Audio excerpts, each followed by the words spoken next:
Right පුතේ. ඔයගොල්ලෝ මේ එකතු වෙලා ඉන්නේ දෝලන තරංග ඊළඟ වීඩියෝ එකත් එක්ක 6 වෙනි වීඩියෝ එකත් එක්ක. ඉතින් අපි කලින් වීඩියෝ එකේ සරල අනුවර්තීය චලිත යටතේ ගැටලු ටිකක් විසඳුවා. ඉතින් තව තියෙනවා ගැටලු ටිකක් විසඳන්න. ඊට කලින් තව පොඩි තියරි ටිකක් ඉගෙන ගන්න තියෙනවා. එතනින් පස්සේ අපි තව ගැටලු ටිකක් හදමු. හරි. ලියන්න මාතෘකාව. අර ගැටලු ටිකෙන් පස්සේ ලියන්න මාතෘකාව. සරල අනුවර්තීය චලිතයේ යෙදෙන සරල අනුවර්තීය චලිතයේ යෙදෙන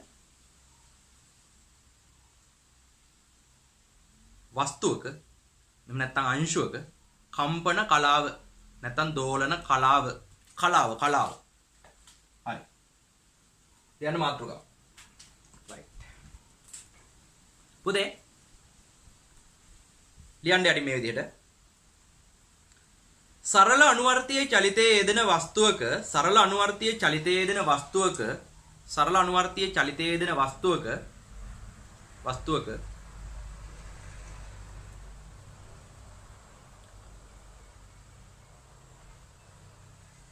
කම්පන කලාව යනු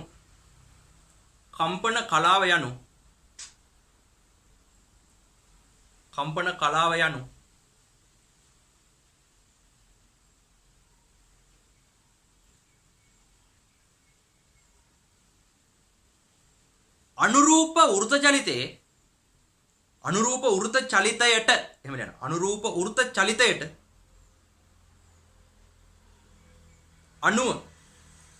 වෘත චලිතයට අනුව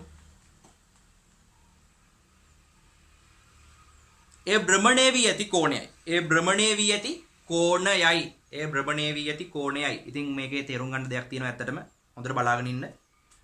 අපි සරල අවලම්බයක් අරගෙන මේක පැහැදිලි කරත් කමක් නෑ. හරි. ඕක ඊට වඩා මම හරි මේ යටි ලියන්නකෝ. හරි. ඒ නැමැති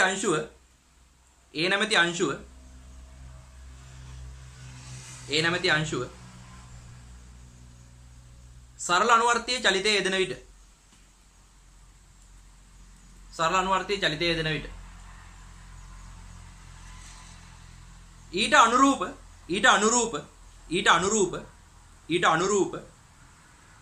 ඊට අනුරූප B නැමැති අංශුව වෘත චලිතයේ යෙදේ.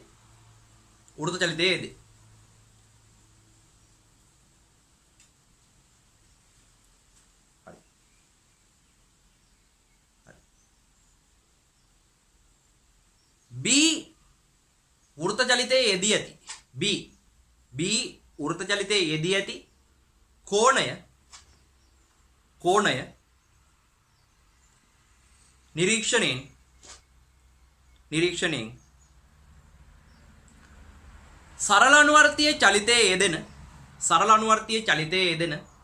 සරල අනුවර්තීය චලිතයේ යෙදෙන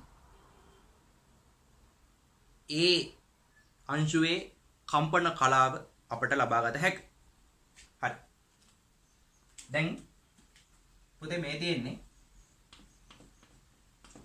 විතමෝ මෙන්න මේ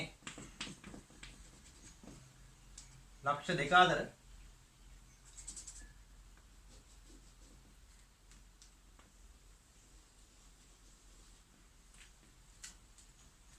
තියෙන අංශුව. ඔයා තමයි A. හරි. මේ තමයි A. හරි.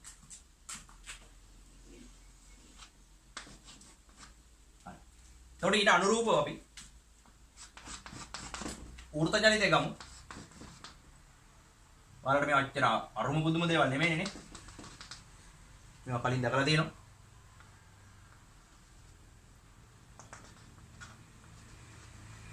හරි බලා ගන්න.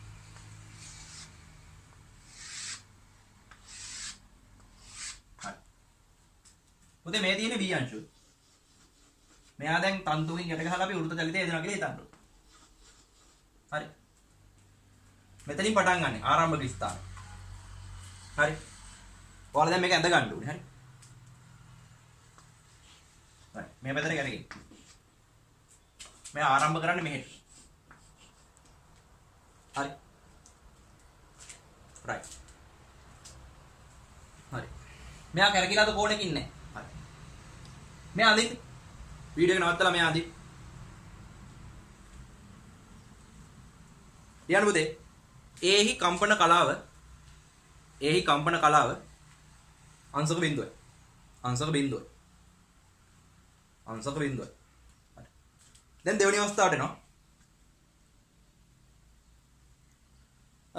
අපි මෙහෙම ගමු.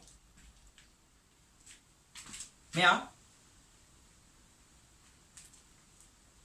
දෙන්නම යනවනේ දැන් මෙයා වෘත්ත චලිතය දෙනවා. හරි. මෙයා මෙන්න මෙතෙන්ට එනවා හරියටම. මෙහෙම එනවා. මෙතෙන්ට එනවා. මෙතන දැන් අංශක 45යි. මෙතන අංශක 45යි. අංශක 45යි. හරි.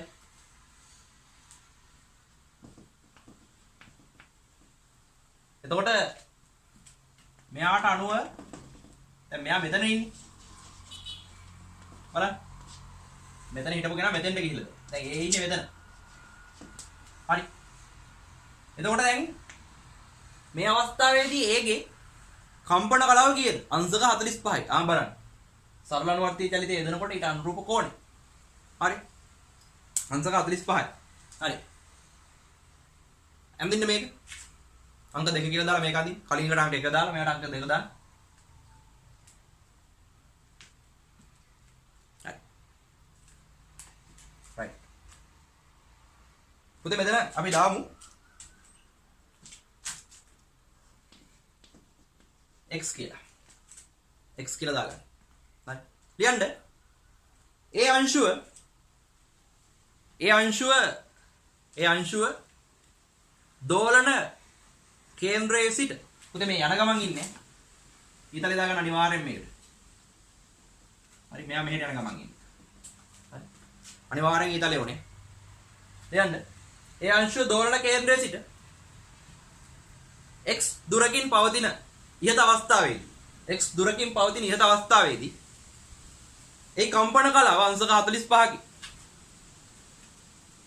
නැත්තම් ඔයාලට ගත්ත හැකි 5 බෙදීම 4කි කියන. පුතේ 5 කියන්නේ අංශක 180යි. 25 කියන්නේ 360යි. රේඩියන්ට් වලින් දුන්නොත් කලාව මෙහෙම ගත්ත හැකි. මේකත් දාගන්න අංශක 45කි. 5 බෙදීම 4යි රේඩියන්ට් කියලා. 25 කියන්නේ පුතේ අංශක 360යි 25 රේඩියන්ට් කියන්නේ. එහෙනම් අංශක 45 කියන්නේ 5 බෙදීම 4යි නේ. හරි. ඊළඟ අවස්ථාවට එමු. පුතේ දැන් අපි දැන් ඔයාලට කම්පන කලාව තේරෙනවද? හරි. කමන්නේ අපි අඳිමු මේක. හරි. ඊට පස්සේ දැන් මේ මෙතෙන්ට ඇවිල්ලා ඉන්නේ. දැන් එහෙනම් මෙයා ඉන්නේ මෙතන. බලන්න කෝණේ මෙතනදී පටන් ගත්තේ. කෝණේ කොච්චරයි? මෙහෙට යන ගමන් ඉන්නේ මෙයා. මෙයා එතන අපිට චලිතයක් ගන්න බෑ නිශ්චලයි මෙතන. හරි. මෙතන කෝණේ අනුව. හරි. අඳ ගන්න මේකද? B මෙතන ඉන්නේ. අඳ ගන්න මේක. ඔතන ඉන්නේ. හරි. හරි. ලියන්න. මේක ඇඳලා ඊට යටින් ලියන්න. හරි. මෙතන පොතේ A නේ විස්තරේ. මේ අංශුවත් A කියලා මම ගත්ත එක ප්‍රශ්නයක් නෑ. මෙතන A කියලා දාගන්න වෙන බෑ නේද? හරි. ලියන්න. හරි. දෝලන කේන්ද්‍රයේ සිට උපරිම විස්තරයේ සිටින විට දෝලන කේන්ද්‍රයේ සිට විස්තරයේ සිටින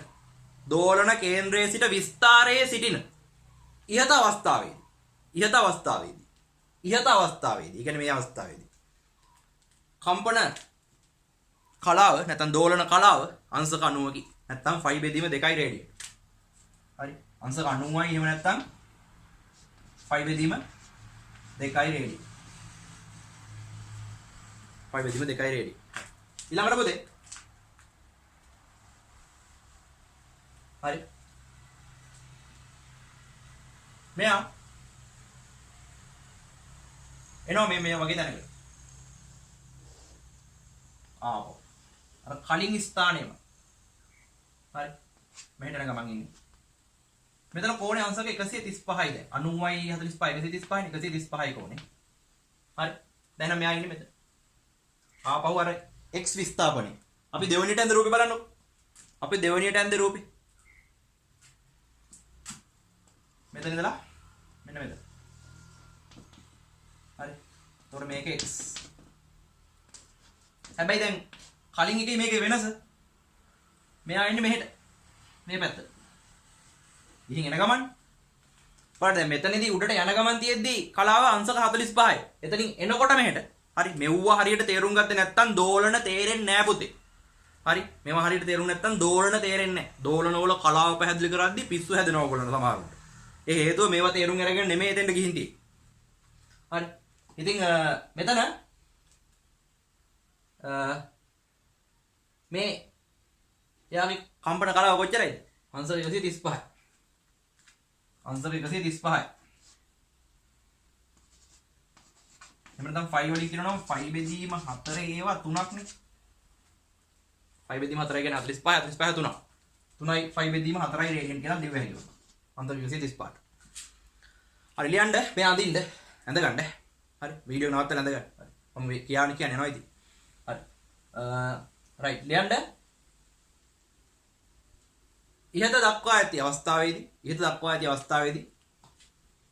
ඉහත දක්වා ඇති අවස්ථාවේදී කම්පන කලාව අංශක 135 කියන නැත්නම් 3යි 5 බෙදීම 4යි රේඩියන්ට් වේ කියලා ලියන්න. හරි. ඒ වගේ දැන් එක දිගට ලියමු අපි. හරි. ඊළඟට පුතේ මෙයා මෙතෙන්ට එනවා මේ. දැන් මෙතන ඉන්නේ B. මෙහෙට යන ගමන් අංශුවත් මෙයාත් දැන් සරල අනුවර්තී චලිතය දෙන්නේ මෙයානේ. මෙයා මෙතන ඉන්නේ. එයාත් දැන් මෙහෙට යන්නේ. A. හරි. පුතේ මේ අවස්ථාවේදී හරි. මේ අවස්ථාවේදී බිඳුවයිද නැහැ. මේ අවස්ථාවේදී කොච්චරද අංශක 180යි ඈ. හරි. මේක ඇඳලා මීට යටින් ලියන්න. මොකද්ද? කම්පන කලාව ඒ අංශුවේ කම්පන කලාව අංශක 180කි. එහෙම නැත්නම් 5 රේඩියන් කියලා ලියන්න. හරි 5 රේඩියන් කියලා ලියන්න. හරි. ඊළඟට හරි.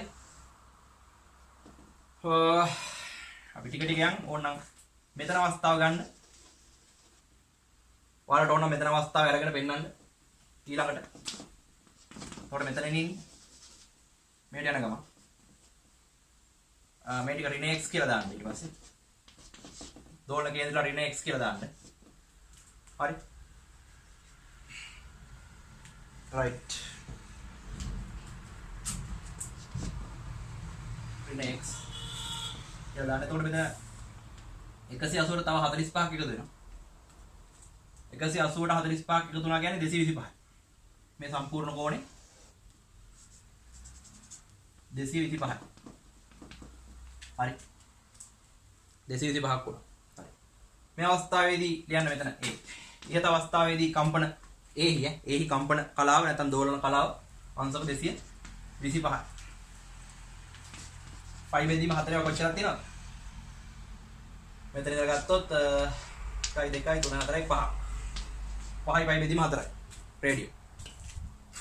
අංශක 45 කැලි වලින් මම ගත්තේ. අංශක 45 කැලි පහක් තියෙනවා. කියන්නේ 5 බෙදීම 4 පහක් තියෙනවා කියලා ගත්තා. ලේසියි. හරි. අංශක 225. හරි ඊට පස්සේ දැන් ඉතින් මේ වලට තේරෙනවනේ වැඩි. කම්පන කලාව කියන්නේ. හරි.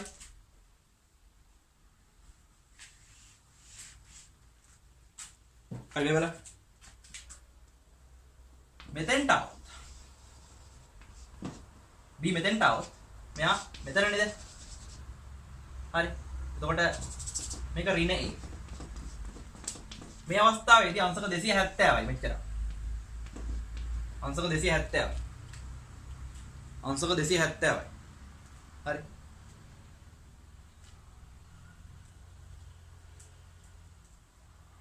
මේ අවස්ථාවේදී මේ A යන්න අංශක 270 කියලා. අංශක 270 කි. හරි. 6යි 5 බෙදීම 4යි. ඒ කියන්නේ 3යි 5 බෙදීම 2යි කියලා ඉන්නේ. රේඩියෝ. හරි. ඊළඟට පොතේ අවසානෙට පිටපොතලටම ආපුවාම ඒ කියන්නේ ආයෙත්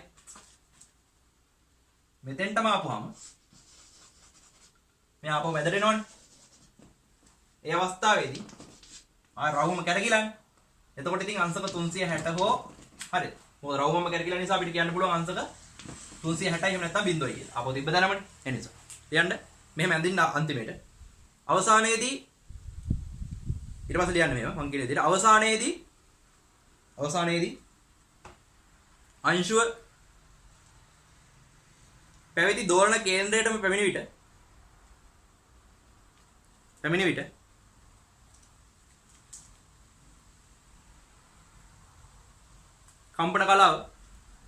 කම්පන කලාව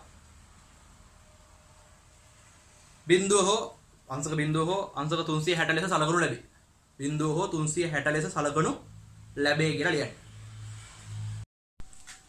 රයිට් මේ දැන් තව දෙයක් තේරුම් ගන්න ඕනේ. තව මෙතන දැන් වැදගත්ම කාරණේ තමයි මේ කතා කරන්නේ. ඊළඟ එක දැන් ඇඳගෙන ආවනේ අපි උඩට ටික. හරි. දැන් ආයෙ මෙයා මෙතෙන්ට යනවා. එතකොට ඊට අනුරූප මෙයාත් මෙතෙන්ට ගිහින්. හරි. රයිට්. පුතේ දැන් මෙතන ආපහු අංශක 45යිනේ. මෙතන x ප්‍රමාණයකින් ආයෙ ගිහිල්ලා මෙහෙට යන ගමන් ඉන්නේ. ආයෙ ඇඳ ගන්න මේ. දැන් මෙතන තේරුම් ගන්න ඕනේ කාරණාව තමයි. හරි. ආරම්භයේ සිට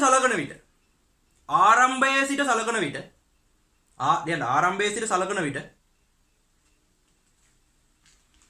දැන් maybe එහි කම්පන කලාව පුතේ 360ට 45ක් එකතු කරාම කීයද? 405යිනේ. අංශක 405ක් ලෙස සැලකිය හැකියි. අංශක 405ක් ලෙස සැලකිය හැකියි. අර ඔයාලට මතකද වෘත්ත චලිතයේදී කෝණික විස්ථාපනය අපි ගන්නකොට වට දෙකක් කැරකුණොත් 4යි 5. වට තුනක් කැරකුණොත් 6යි 5. එන්න වැඩි වෙනවනේ කෝණික විස්ථාපනය. ඒ කියන්නේ අපි මේ ඒ කියන්නේ අර ආරම්භක ලක්ෂයකට සාපේක්ෂව මිනුම් කරනවා. මෙතෙන්ට ආවට පස්සේ බිඳුවයි කියලා අරගෙන ආයෙ එතන ඉඳන් පටන් ගන්න විදිහට යන්නේ නැහැ. සම්පූර්ණ රවුමක් කරකුණාම 25. තව රවුමක් කරකුණොත් 4යි 5. අන්න ඒ විදිහට කලාවත් අපි ගන්නකොට දැන් දෝලන චලිතයේදී අපිට අවශ්‍ය වෙනවා. හරි. කලාව අපි සලකනකොට දැන් රවුමක් පුතේ මෙතනින් පටන් ගත්ත එක්කෙනා මෙහෙම රවුමක්ම ගිහිල්ලා ඇවිල්ලානේ මෙතෙන්ට ආවේ. ඒ කියන්නේ කොච්චරක් එයා කැරකිලාද? අංශක කොච්චරක් කැරකිලාද? 405ක් කැරකිලා. හරි. කැරකිච්ච කෝණේ තමයි අපි කලාව කියලා කියන්නේ. හරි ලියන්න මේ අවස්ථාවේදී ඒ කියන්නේ මුල සිට සැලකුව විට මේ අවස්ථාවේදී කම්පන කලාව අංශක 405ක් වේ කියලා ලියන්න. හරි. රයිට්. ඔය ඇති කම්පන කලාව දැන් තේරෙනවනේ. හරි. තේරුණාට ඔයාලට තාම තේරුම් ගන්න බැරි දෙයක් තියෙනවා. ඒ තමයි ඔයගොල්ලන්ට තේරුම් ගන්න අමාරුයි කලාව වෙනස කියන එක. හරි. ලියන්න මාතෘකාව සරල අනුවර්තී චලිතයේ දෙන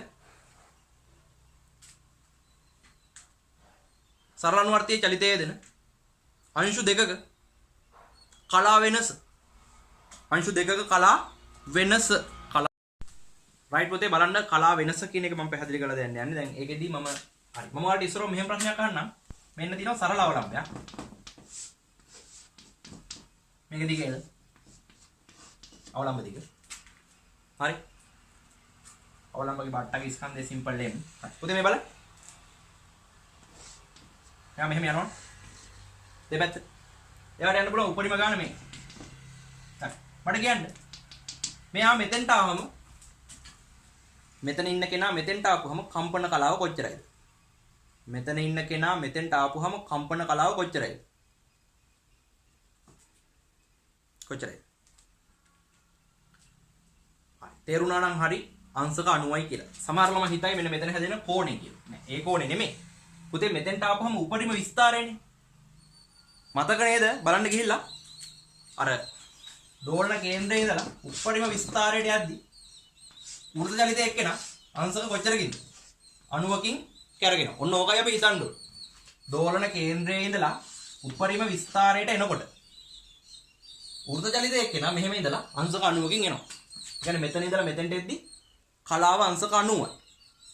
ආයෙ මෙතෙන්ට එද්දි 180යි. ආයෙ මෙතෙන්ට එද්දි 270යි. ආපහු මෙතෙන්ට එද්දි 360යි. එහෙම නැත්නම් බිඳුවයි කියලා කියනවා. හරි. ඕක තේරුම් ගන්න. හරි. ඕක උතරින් ලියලා තියාගත්තත් කමක් නැහැ. හරි. ලියලා තියාගත්තත් කමක් නැහැ. හරි. රයිට්.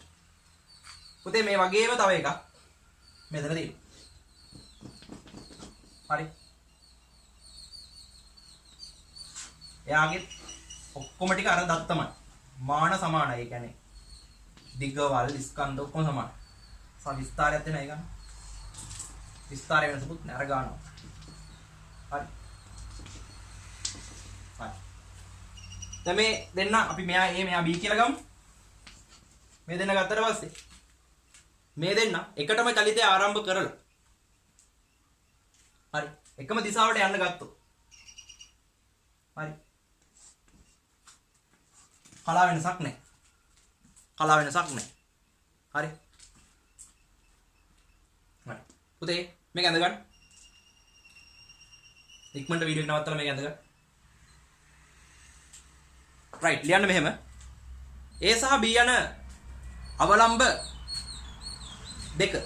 A සහ B යන අවලම්බ දෙක, සරල අවලම්බ දෙක දෝලන කේන්ද්‍රයේ සිට එකම දිශාවකට ගමන් කිරීම ආරම්භයි. එකම දිශාවකට ගමන් කිරීම ආරම්භයි. එකම දිශාවකට ගමන් කිරීම ආරම්භයි. දෙදෙනාගේම ආවර්ත කාලය සමාන වේ. දෙදෙනාගේම ආවර්ත කාලය සමාන වේ. දෙදෙනාගේම ආවර්ත කාලය සමාන වේ. එම නිසා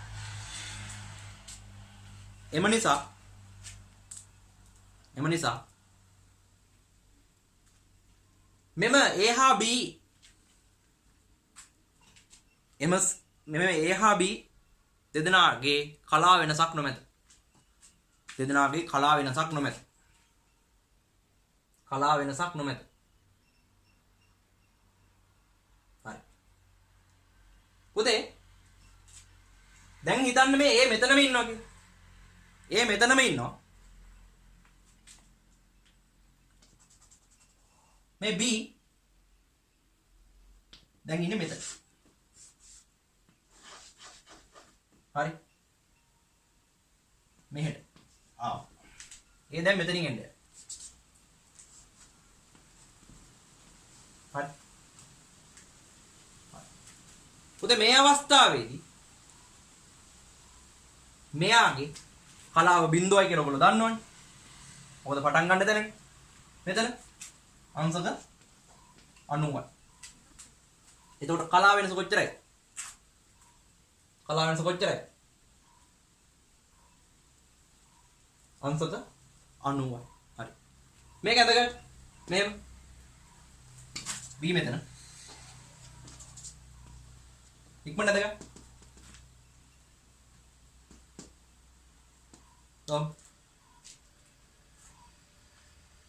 හරි. මම මොකද ලියන්න ඕනේ? බිඳුව සහ 90 ගැන ලියන්න ඕනේ. ඔයාලා මේක ඇඳ ගන්නකො. හරි. ලියන්න යටි මෙහෙම. A සහ B සරල අවලම්බ දෙකෙන් මෙහෙම ලියන්න. A සහ B සරල අවලම්බ දෙකේ ආවර්ත කාල සමාන වේ. ආවර්ත කාල සමාන වේ. මොකද අවලම්බ බට්ටගේ දිග අවලම්බයේ දිග එක සමාන නම් ආවර්ත කාලය අනිවාර්යෙන් සමාන වෙන්න එපා. වෙන බලපෑම් නැහැ නේ මෙතන. T සමානයි 2π L බෙදීම G වල වර්ගමූල. L වෙනස් වුණොත් නේ ආවර්ත කාලය වෙනස් වෙන්නේ. ගුරුත්ව විතරනේ වෙනස් වෙන්නේ. ඉතින් මේකක් හඳේ තිබිලා අනිත් එක පෘථිවිය එහෙම නෙමෙයි එකම තැනනේ තියෙන්නේ. එතකොට වෙනස් වෙන්නේ නැහැ ආවර්ත කාලය. හරි. එතකොට මේ ආවර්ත කාලය වෙනස් වෙන්න පුළුවන් තව දේවල් තියෙනවා අපි දන්නවා ඒකට. දැන් මේ දෙකටම එකම තත්ත්ව තියෙන හින්දා පුතේ වෙනස් වෙන්නේ. ආවර්ත කාලය සමාන වෙයි. හරි. නමුත් ආවර්ත කාලය සමාන වෙයි. නමුත්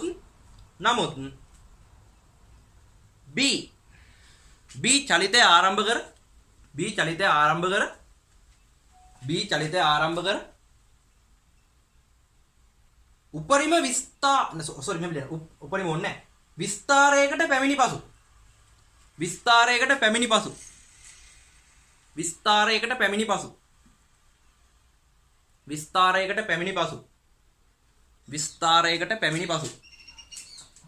ඒ දෝලන කේන්ද්‍රයේ සිට චලිතය ආරම්භ කර. ඒ දෝලන කේන්ද්‍රයේ සිට චලිතය ආරම්භ කර. right.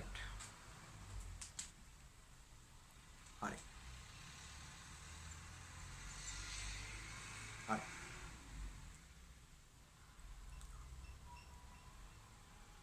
right. ලියන්න. මේදී බීහි කම්පන කලාව යටි ලියන්න මෙහිදී බීහි කම්පන කලාව අංශක 90කි. බීහි කම්පන කලාව අංශක 90කි. ඇයි උපරිම විස්ථාපනයේ ඉද්දි එහෙම නැත්නම් විස්තරයක ඉද්දි බලන්න අර අපි කලින් ඇඳපු වෘත උපරිම විස්තරයට ගියපම අංශක 90යි කලාව. හරි කලාව වෙනස. කලාව වෙනස නෙමෙයි කලාව උතේ. මෙයාගේ කලාව අංශක 90කි. නමුත් ඒහි කලාව නැත්නම් ඒහි කලා කෝණය කලාව කියලා කියනවා කලා කෝණය කියලා කියනවා. කලා කෝණය අංශක බිඳුවකි. එම නිසා B සහ A අංශු වලට අංශක 90 වරින බිඳුව සමානයි 90. යටින් ලැබෙන 90 වරින බිඳුව සමානයි 90යි කියලා ලියලා ඊට යටින් ලියන්න මේක මෙහෙම ලියලා මේකට යටින් ලියන්න අංශක 90ක කලා වෙනසක් පවතී. අංශක 90ක කලා වෙනසක් පවතී. අංශක 90ක කලා වෙනසක් පවතී. හරි. කලා වෙනසක් පවතී. right. දැන් ඔයාලට තේරෙනවා කලා වෙනස කියන්නේ මොකක්ද කියලා. හරි. අංශු දෙකක කලා වෙනස කියන්නේ ඔන්න ඕකට. හරි. දැන් ඕක මේක වැදගත් වෙනවා අපිට.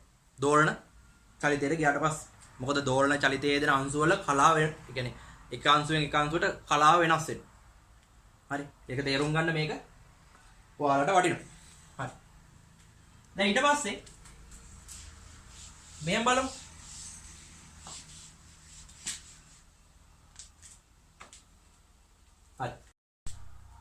හරි පුතේ මෙහෙම ලියන්නකෝ. ලියන්න. යම් අංශු දෙකක කලා වෙනස ලබා ගැනීමට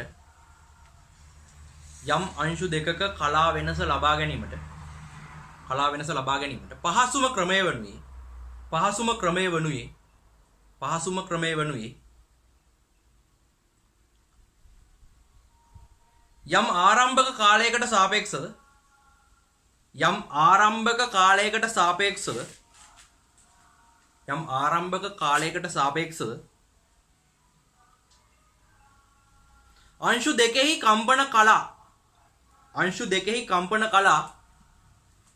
අංශු දෙකෙහි කම්පන කලා වෙන වෙනම සොයා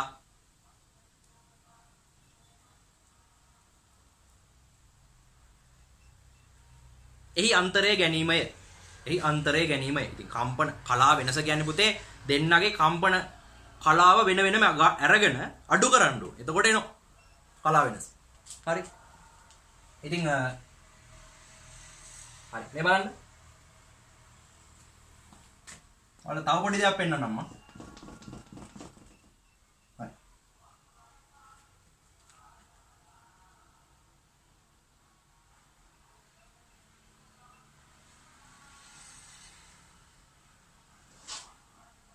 right. එක උදාහරණකින් මම පැහැදිලි කරන්නම් මේ විදිහට. හරි. දැන් මේ තියෙන්නේ සරලව ලම්බ දෙක. හරි. මෙයා චලිතේ පටන් අරගෙන උපරිම තැනට ඇවිල්ලා මෙතෙන්ට ඇවිල්ලා අපි අංක එක කියලා දාමු. ආයෙ මෙතෙන්ට ඇවිල්ලා ආයෙ මෙතෙන්ට යනවා. හරි. අංක 3. හරි. පැහැදිලි? right.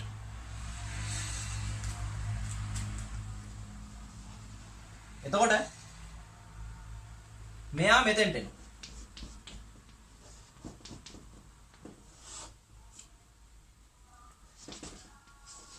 හරි.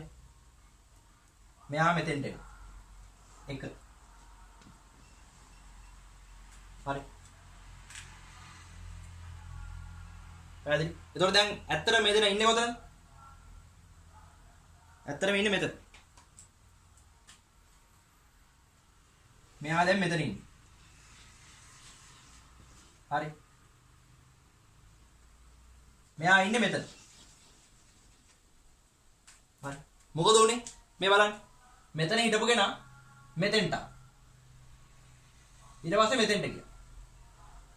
හරි. ඊට පස්සේ මෙයා මෙහෙට ගියා. මෙයා එතන ඉඳලා මෙතෙන්ට. හරි. මෙයා නිශ්චලව ඉන්නේ මුලින්ම. අපි මෙයාව A කියලා ගමු. මෙයා B කියලා ගමු. හරි. මේ A කෙනා නිශ්චලව ඉන්නේ. මෙයා පටන් ගන්නවා. මෙයා පටන් අරගෙන මෙතෙන්ට එනවා. ඒත් මෙයා නිශ්චලයි. ඊට පස්සේ මෙතෙන්ට එනවා. ඒත් මෙයා නිශ්චලයි. ඊට පස්සේ මෙතෙන්ට යන ටිකට මෙයාත් මෙහෙට එනවා. හරි. අවසානයේදී මෙන්න මේ තැන් දෙකේ ඉන්නේ. හරි. මම මෙතන දාන්න x කියලා, මෙතන දාන්නම් y කියලා. හරි. පුතේ මේක ඉක්මනට ඇඳගන්න. මේ විදිහට අවලම්බ දෙක ඇඳගෙන මේ එක පෙන්නන්න. දෙක පෙන්නන්න. තුන පෙන්නන්න. ඔව්. මෙතෙන්ට අවිලා ඉන්නේ. y කියන තැනට අවිලා ඉන්නේ. අන්තිමට උතන y දාන්න. හරි. හරි. එතකොට මෙයා මෙතන ඉන්න එක්කෙනා මෙතෙන්ට යනවා 1 කියලා දාලා x කියලා දාන්න. හරි. right. right. පුතේ ලියන්න මෙහෙම. දැන් මේ ලියනකොට මේක තේරුම් ගන්න. B සරල අවලම්බය B capital B සරල අවලම්බය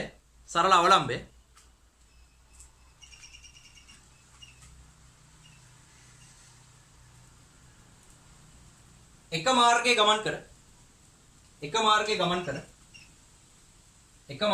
කර එතන දාගන්න simple n කියලා.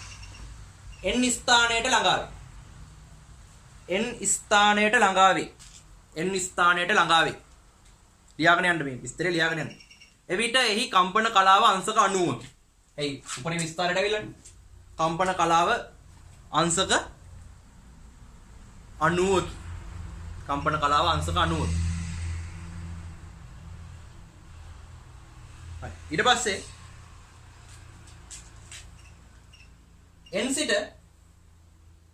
n සිට දෙක මාර්ගයේ ඔස්සේ නැවත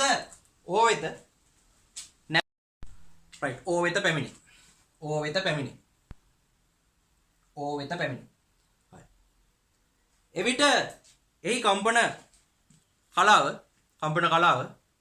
අංශක 180කි.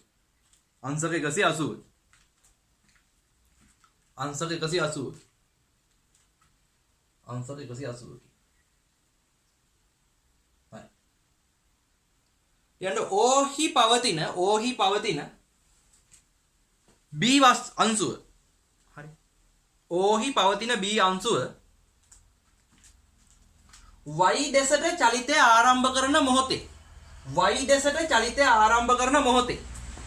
y දෙසට චලිතය ආරම්භ කරන මොහොතේ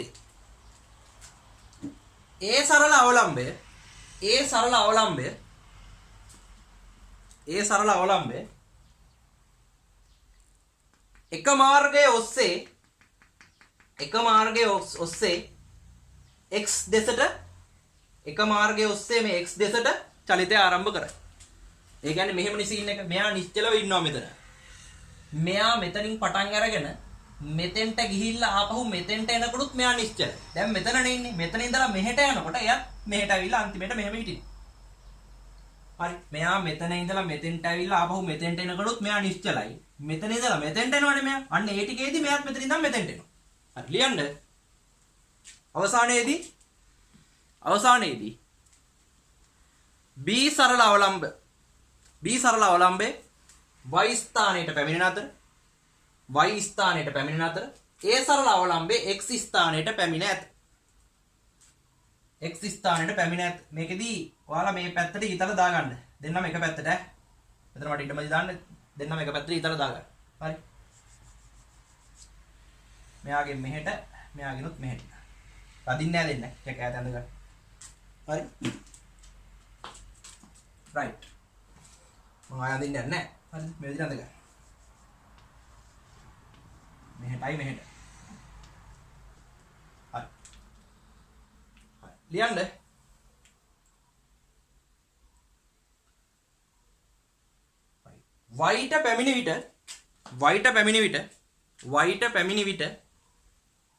වයිට පැමිණි විට බීහි කම්පන කලාව අංශක 270ක්. අංශක 270ක්. බීහි කලාව කම්පන කලාව අංශක 270ක්. මෙතෙන්ට ආපුවා. මෙතන ඉඳන් මෙතෙන්ට යන්නේ 90යි 180යි 270. 270.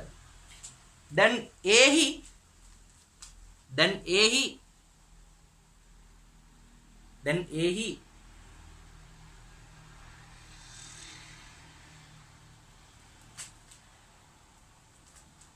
කම්පන කලාව අංශක 90. අංශක 90. ඒහි කම්පන කලාව අංශක 90. කම්පන කලාව අංශක 90කි. කම්පන කලාව අංශක 90. දැන් B සහ A අංශු වල කලාව වෙනස 270 වරින් 90 කියලා දාලා 180 කියලා ගන්න. අංශක 180. කලාව වෙනස අංශක 180. නැත්තම් 5 රේඩියන්ට් වේ කියලා ලියන්න. 5 රේඩියන්ට් කියලා ලියන්න. මේකත් ලියන්න. 5 රේඩියන්ට් වේ කියලා ලියන්න. තේරුණා නේද? මොකද මෙයා මෙතන ඉඳලා මෙතෙන්ට ගිහින් මෙතෙන්ට එද්දි එයාගේ කලාව 270යි. මෙයා එතකොට මෙතන ඉඳලා මෙතෙන්ට එන්නේ. එතකොට එයාගේ කලාව 90යි. කලාව වෙනස 270න් 90ක් මොකක් කරන්න ඕනේද? අඩු කරන්න ඕනේ. හරි. එහෙම තමයි ගන්න. හරි. අමතර දැනුම සඳහා ඔක දුන්නේ. හරි. ඊට පස්සේ තව කතන්දරයක් තියෙනවා. හරි. මේ බලන්න පුතේ.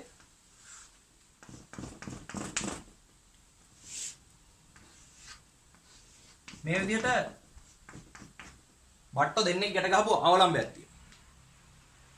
මේක අනුවර්තී චලිතය දෙන්නේ මෙන්න මෙහෙම. හරි.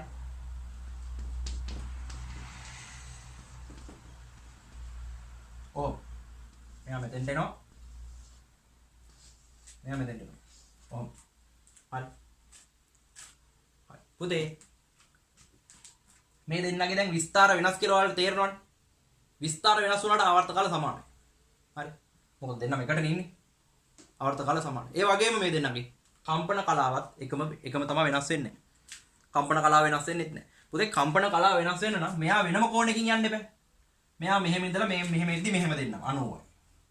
ආයෙ මෙතෙන්ට එද්දි 180යි. ආයෙ මෙතෙන්ට එද්දි 270යි. තේරෙනවනේ සිද්ධි? නේද? මෙහෙම ඉන්නගෙන මෙහෙම يعني මෙහෙම ඉන්නගෙන මෙහෙට එද්දි මෙතන මේ පැත්තට හැරෙද්දි අංශක 90යි. ආයෙ මැදට එද්දි 180යි. ආයෙ යද්දි 270යි. ආයෙ එද්දි බිඳුවයි. එහෙම නැත්නම් 360යි කියන. එහෙම. හරි. එඳගන්න ලියන්න මෙහෙම. පහත දක්වා ඇත්තේ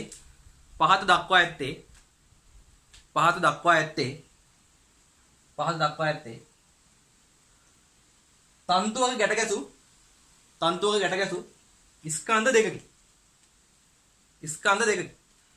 ස්කන්ධ දෙකකි.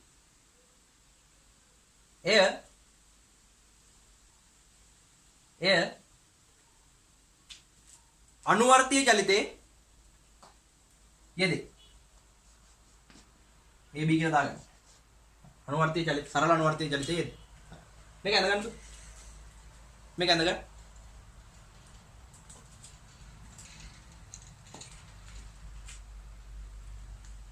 හරි. ලියන්න. යට ලියන්න මෙහෙම. AB අංශු සැලකුව විට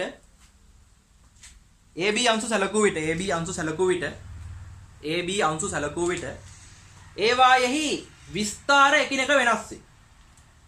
විස්තර එකිනෙක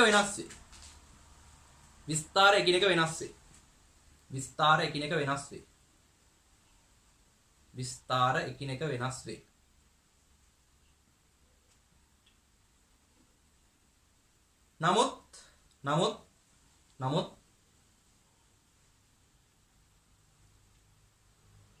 නමුත් ආවර්ත කාලය එකම වේ. ආවර්ත කාලය එකම වේ.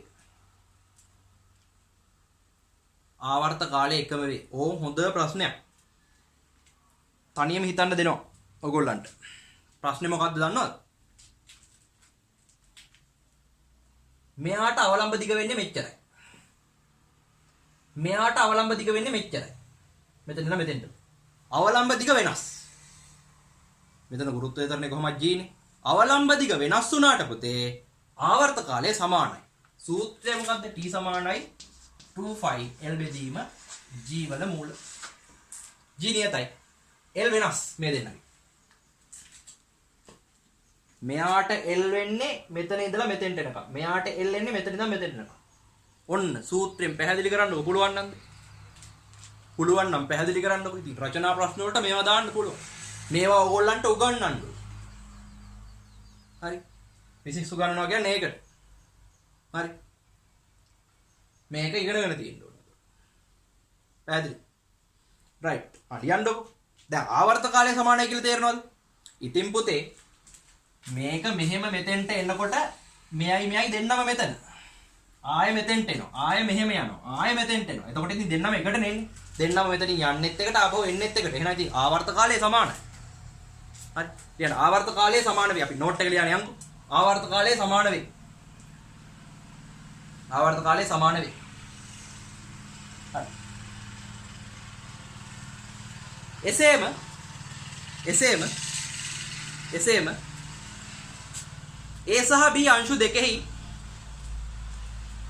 A සහ B අංශු දෙකෙහි කම්පන කලාවද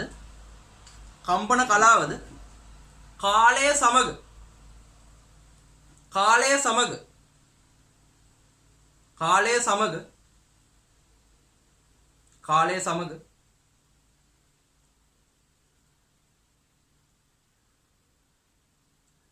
කොහොමද?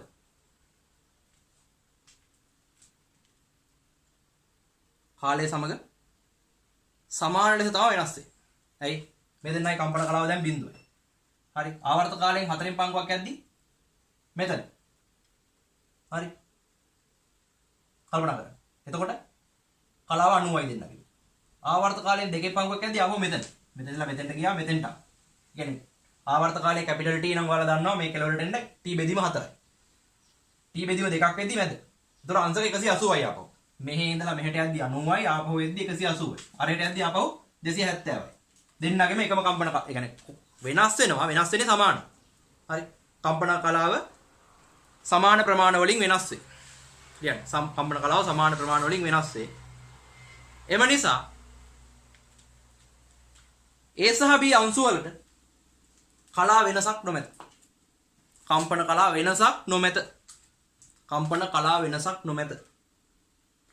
කම්පන කලා වෙනසක් නොමැත.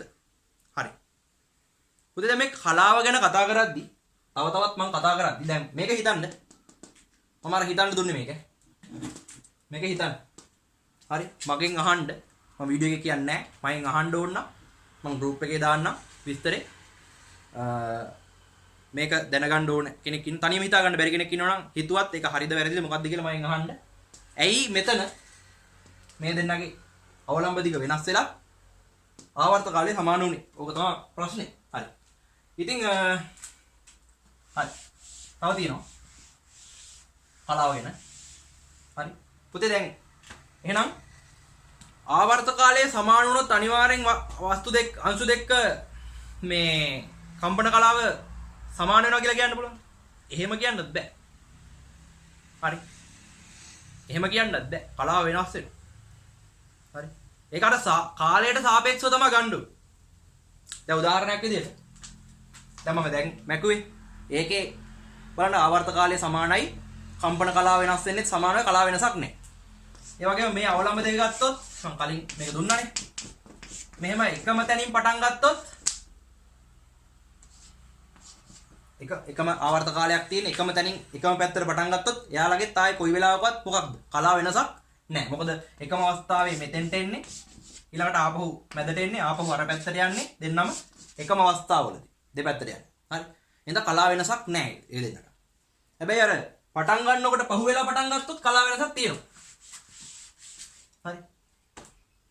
කලාව වෙනසක් පවතිනවා. දැන් අර මං කිව්වේ ඒකත් මං පෙන්නන්න. මෙයා මෙතෙන්ට එනකන් ඉඳලා මෙයා පටන් ගත්තොත් එතකොට කලාව වෙනසක් තියෙනවා 90ක. මොකද මෙයාගේ බිඳුවයි මෙතෙන්ට ආවට පස්සේ 90යි ඉඳ කලාව වෙනසක් තියෙනවා. කාලයට සාපේක්ෂව තමයි අපි ඒක ගන්න. හරිද? දෙන්නගේ ඔතන කලාව වෙනස කියන්නේ අදාළ අංශු දෙකේ කලා කෝණ අතර වෙනසනේ. හරිද? කම්පන කලාව කියලා ගන්න. හරි. ඉතින් right. ඒ විදිහයි. හරි. දැන් ඊළඟට හරි.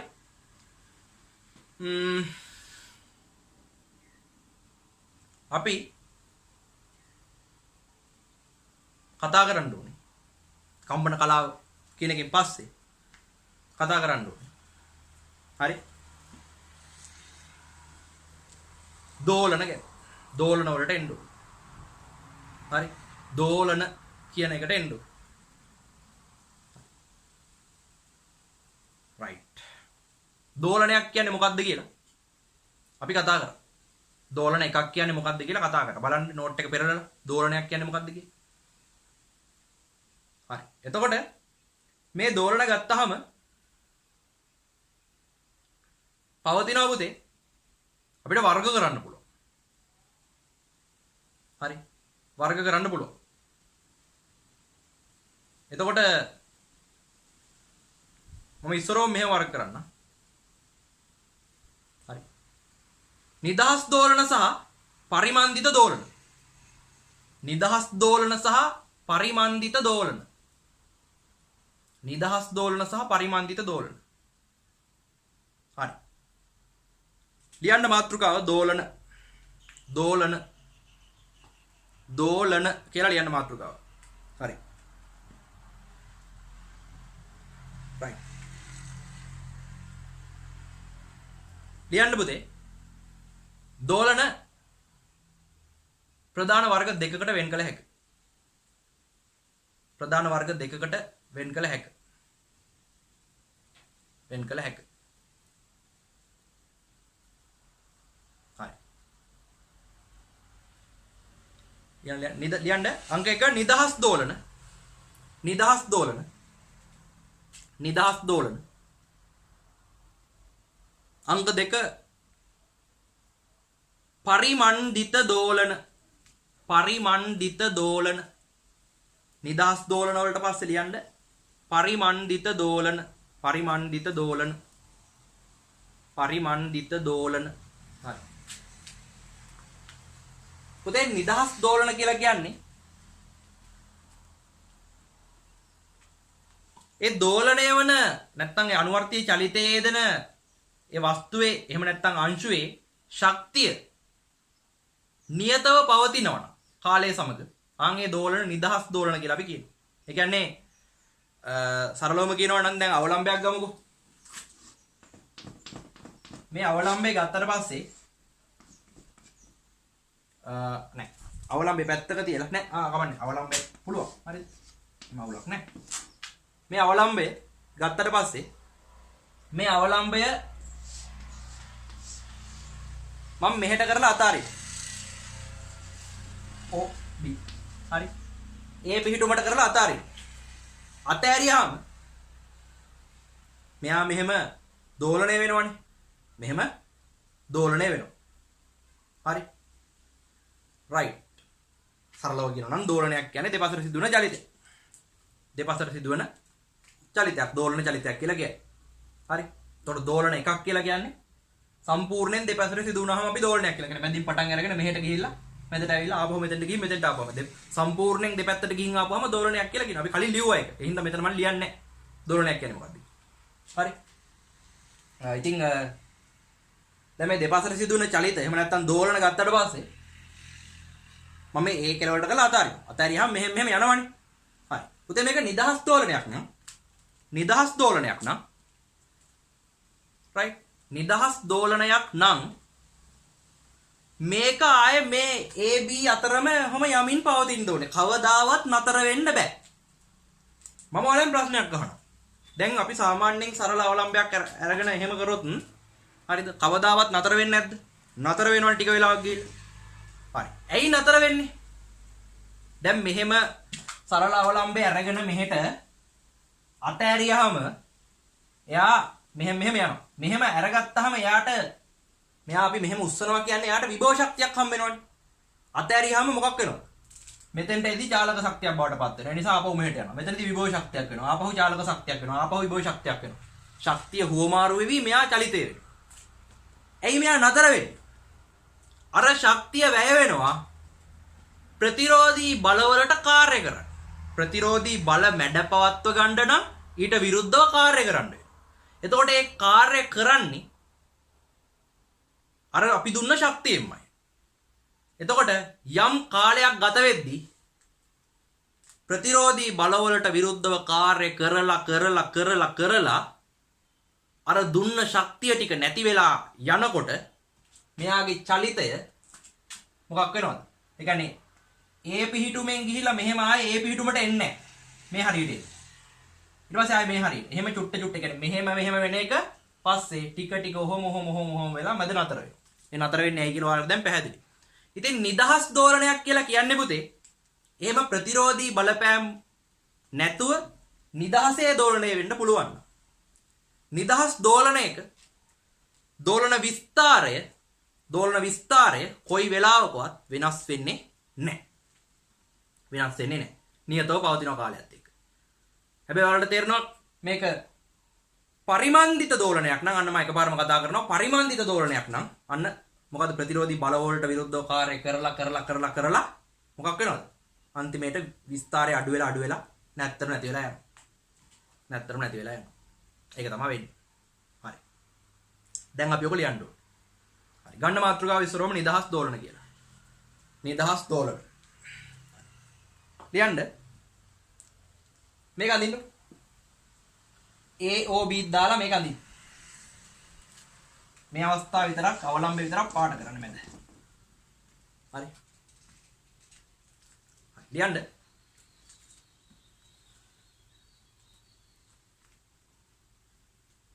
දෝලනයක් යනු දෙපසට සිදුවන චලිතය. දෝලන චලිතයක් යනු දෙපසට සිදුවන චලිතය. සරලවම කියනවා. දෙපසට සිදුවන චලිතය. හරි. සරල අවලම්බේ ඉහත සරල අවලම්බේ සැලකූ විට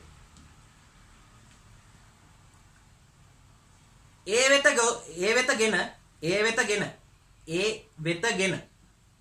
අතහැරිය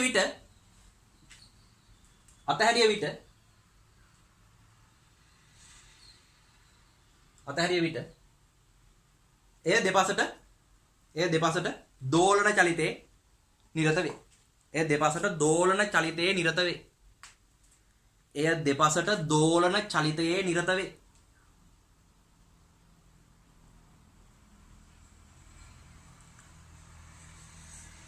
එසේ දෝලන චලිතයේ නිරත වීමට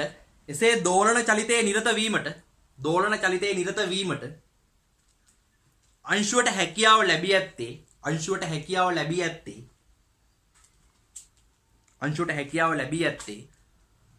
අප විසින් ආරම්භයේදී ලබා දෙන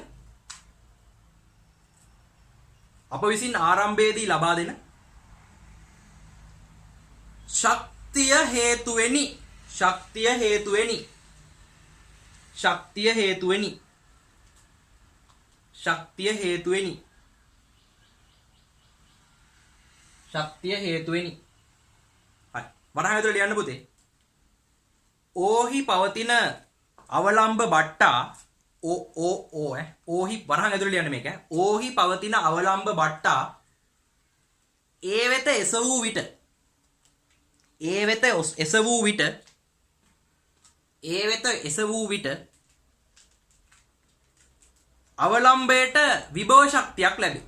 අවලම්බයට විභව ශක්තියක් ලැබේ. අපි තමයි එක දෙන්නේ.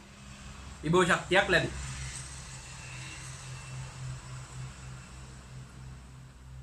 එම විභව ශක්තිය නැවත ඕට යන විට පිහිටුමට යන විට චාලක ශක්තිය බවට පත් වේ. සම්පූර්ණයෙන් දැන් අපි මේවා දන්නවා ශක්තිය ගැන දන්නවා කතා කරන්නේ. මෙතන තියෙන උපරිම විභව ශක්තිය. මෙතනදී උපරිම චාලක ශක්තිය. චාලක ශක්තිය බවට පත් වේ. සම්පූර්ණයෙන්ම පත් වේ. සම්පූර්ණයෙන්ම ඕට එනකොට සම්පූර්ණයෙන්ම චාලක ශක්තිය බවට පත් වේ කියලා ලියන්න. හරි. ඊට පස්සේ ඕහි පවතින අංශුව නැවත B පිහිටුමට යන විට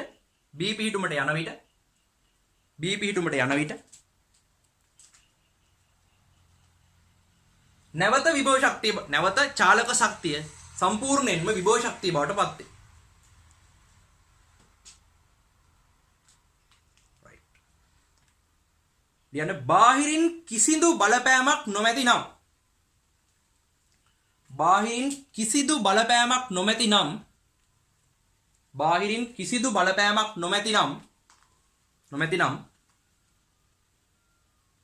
කාලය සමග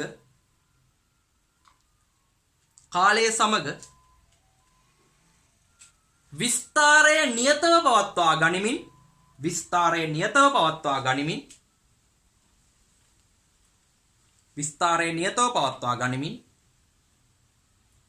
A සහ B අතර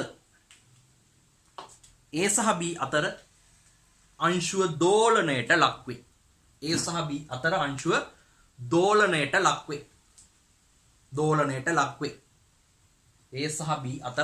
දෝලනයට ලක්වේ. හරි. පුතේ A සහ B අතර අංශුව දෝලනයට ලක් වෙනවා බාහිර බලපෑමක් නැත්තම්. ලියන්න යටින් මෙහෙම මේ ආකාරයට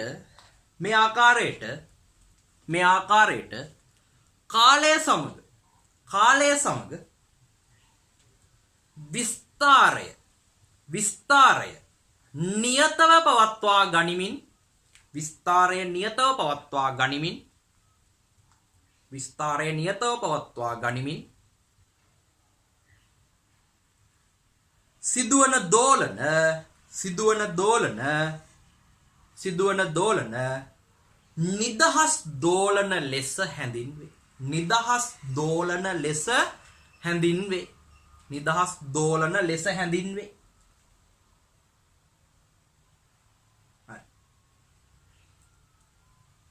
ලියන්න නිදහස්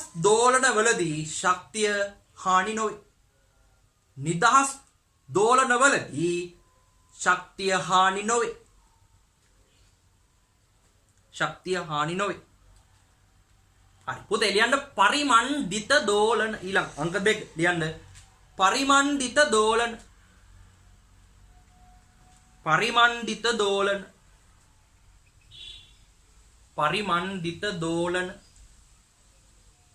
පරිමණ්ඩිත දෝලන හරි. ලියන්න පුතේ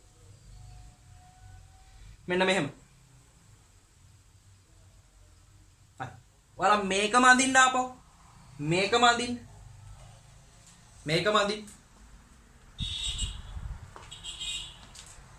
ලියන්න ප්‍රායෝගිකව ගත් විට මේක ඇඳලා ලියන්න ඊට යටින් ප්‍රායෝගිකව ගත් විට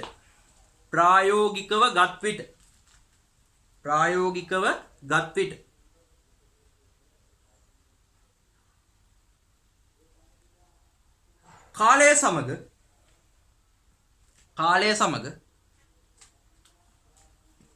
ඉහත අවලම්බයේ විස්තරය අඩු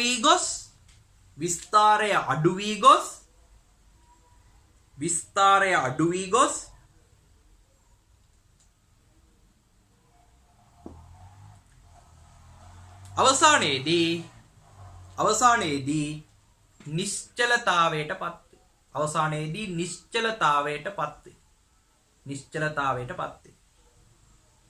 අවසානයේදී නිශ්චලතාවයට පත් වේ. ලියන්න එයට හේතුව වන්නේ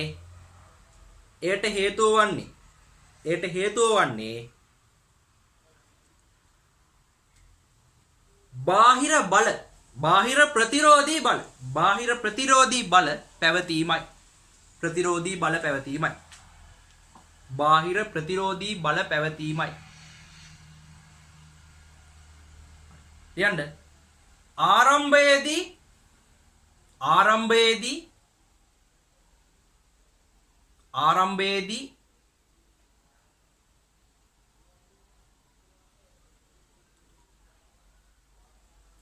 අප විසින් අවලම්බයට ලබා දෙන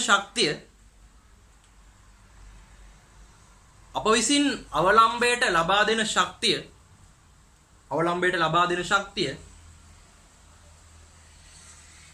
බාහිර ප්‍රතිරෝධී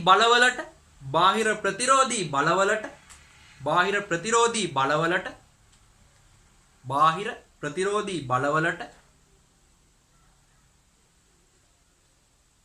විරුද්ධව කාර්ය කිරීම සඳහා කාලය සමග වැයවීමට ලක්වේ. කාර්ය කිරීම සඳහා කාලය සමග වැයවීමට ලක්වේ. ශක්තිය වැය වෙලා යනවා. එම නිසා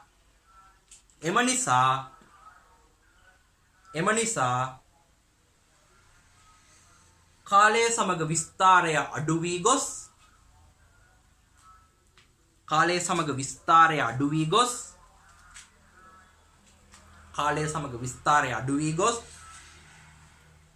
දෝලන කේන්ද්‍රයේදී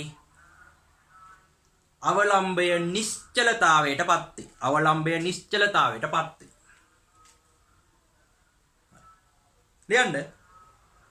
මෙවැනි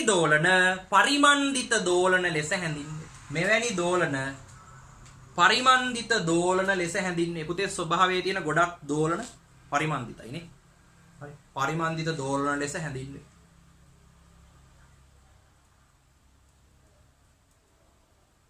හරි. නිදහස් දෝලන කතා කරා අපි. ඊළඟට මොකද්ද කතා කරේ? පරිමන්දිත දෝලන. හරි. right. පුතේ නිදහස් දෝලනයක සහ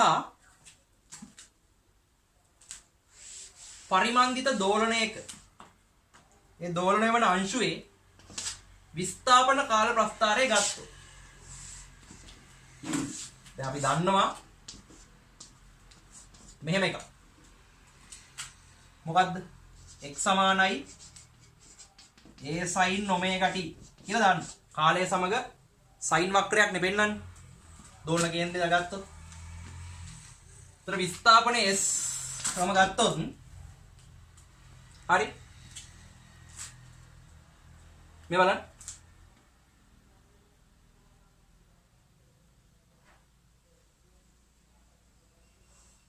මම මෙහෙම ගන්න. දැන් පොඩි වට අඳින්නේ.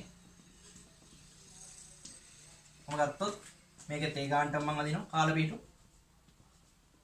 හරි. මේකෙදි මෙන්න මේ විදිහට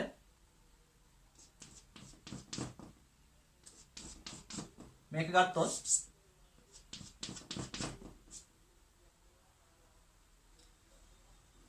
ඔන්න ඔහම මේ පේනවා. මේ විස්තාරය නියතව තියෙනවා කාලයත් එක්ක. විස්තාරය නියතව තියෙනවා කාලයත් එක්ක. හරි. හැබැයි මේකෙදි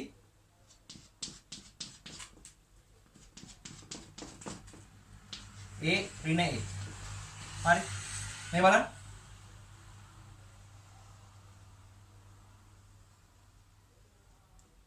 ඇත්තම කතාව තමයි මෙහෙමවත් එන්නේ නැහැ. මේ එන්න මොකද වෙන්නේ?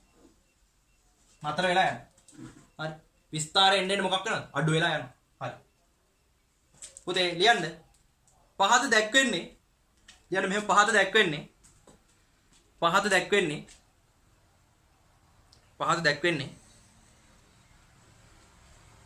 නිදහස් දෝලනයක සහ පරිමන්දිත දෝලනයක විස්ථාපන කාල ප්‍රස්ථාර වේ. මෙයා අඳින්න මෙයාට යටින් හරි උඩින් හරි ලියන්න මොකද්ද? නිදහස් දෝලනයක කියලා ලියමු ඇති. මේකේ පරිමන්දිත දෝලනයක. පේනවනේ කාලයත් එක්ක මොකක් කළාද? විස්ථාපනය අඩු වෙලා ගිහින්. හරි. කාලය වෙනස් කරන්න එපා. ආවර්ත කාලය වෙනස් කරන්න එපා. එකම ગેප් එකෙන් තියන්න. පරිමන්දිත දෝලනෙත් ඒක වෙනස් කරන්න එපා. එකම ગેප් එකේ තියන්න. හරි. වෙනස් කරන්න එපා. හරි රයිට් වෙනස් වෙන්නත් පුළුවන් නොවෙන්නත් පුළුවන් මේ කාලේ ඒක අර යෙදෙන බලයේ බාහිර බලපෑම අනුව තමයි තීරණය කරන්න වෙන්නේ මේ ආවර්ත කාලය වෙනස් වෙනවද නැද්ද මොකද්ද කියලා. හරි. අර සඵල තරණයට බලපෑමක් කරොත් ආවර්ත කාලය වෙනස් වෙනවනේ. සඵල තරණයට බලපෑමක් වුනේ නැත්නම් ආවර්ත කාලය වෙනස් වීමක් වෙන්නේ නැති වෙන්න පුළුවන්. ඒ නිසා ඒක ගැන ලොකුවට හිතන්න ඕනේ නැහැ මේ දෙක ඇඳ ගන්න. හරි. මේ විදිහට. මේ දෙක. රයිට්. හරි. ඊට පස්සේ ලියන්න පුතේ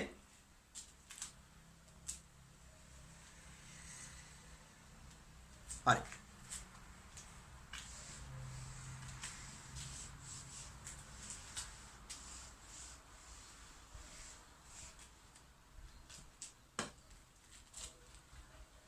දෝලනය සිදු කරන ලබන වෙනම ලියන්න යටින් දෝලනය සිදු කරන ලබන ප්‍රභවය මත පදනම්ව දෝලනය සිදු කරන ලබන ප්‍රභවය මත පදනම්ව දෝලන ප්‍රධාන වර්ග දෙකකට වෙන් කළ හැක. දෝලන ප්‍රධාන වර්ග දෙකකට වෙන් කළ හැක. දෝලන ප්‍රධාන වර්ග දෙකකට වෙන් කළ හැක. දෝලන ප්‍රධාන වර්ග දෙකකට වෙන් කළ හැක. හරි. ඒ තමා පුතේ ස්වභාවික දෝලන සහ කෘත දෝලන. ස්වභාවික දෝලන සහ කෘත දෝලන. හරි. ලියන්න ස්වභාවික දෝලන යටතේ. හරි. ලියන්න බාහිර ප්‍රභවයක බලපෑමකින් තොරව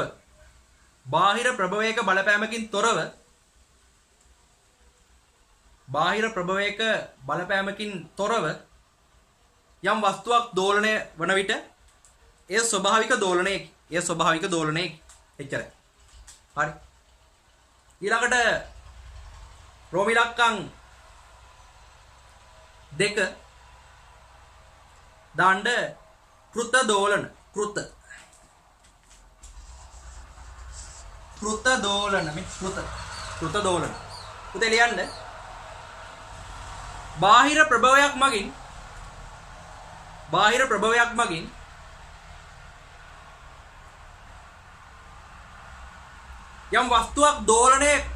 යම් වස්තුවක්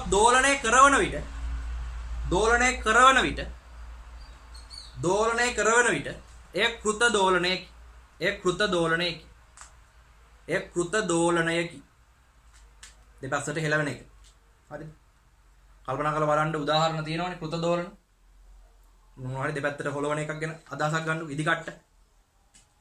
අර පාගද්දි සට ගාලා මෙහෙම මෙන්න. හරි. කල්පනා කරලා බලන්න. කෘත දෝලන ගැන. හරි. නිදාස් දෝලන සහ කෘත දෝලන. හරි. රයිට්. උදාහරණ ලියන්න ඕනේ නැහැ වනික. පොඩි ළමයි නෙමෙයි. තේරෙනවනේ. කියන්නේ මොකක්ද කියලා. හරි. ඊට පස්සේ හරි. ඔතනින් ඔය දෝලන කතන්දරය ඉවරයි. ඊට පස්සේ පේනවා හරි. දෝලණය වන වස්තුවක සංඛ්‍යාතය ගැන සහ අනුනාදය ගැන කතා කරන්න. දෝලණය වන වස්තුවක සංඛ්‍යාතය සහ අනුනාදය ගැන කතා කරන්න. හරි. ඒකත් කතා කරපුවාම මේ කොටස සම්පූර්ණයෙන් ඉවරයි. ඊට පස්සේ ආපහු ගැටලු ටිකක් විසඳන්න ඕනේ. ඒ ගැටලු ටික විසඳුවාට පස්සේ සම්පූර්ණයෙන් සරල අනුවර්තී චලිතය ඉවරයි. දෝලන තරංගවල ගුණ වලට එන්න පුළුවන්. රයිට් පුතේ එහෙනම් ගණ්ඩ මාතෘකාව කම්පන සංඛ්‍යාතය සහ අනුනාදය. කම්පන සංඛ්‍යාතය සහ අනුනාදය. මාතෘකාවක් ගන්න. හරි. රයිට්. කම්පන සංඛ්‍යාතය කිව්වත් අවුලක් නැහැ. දෝලන සංඛ්‍යාතය කිව්වත් අවුලක් නැහැ. හරි. මොකද කම්පණය වෙන්නෙත් මෙහෙම. හරි. රයිට්. පුතේ හරි. රයිට්. අපි මෙහෙම ලියමු. ලියන්න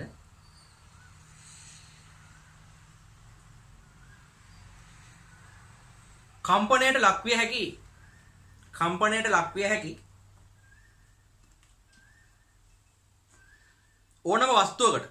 ඕනෑම වස්තුවකට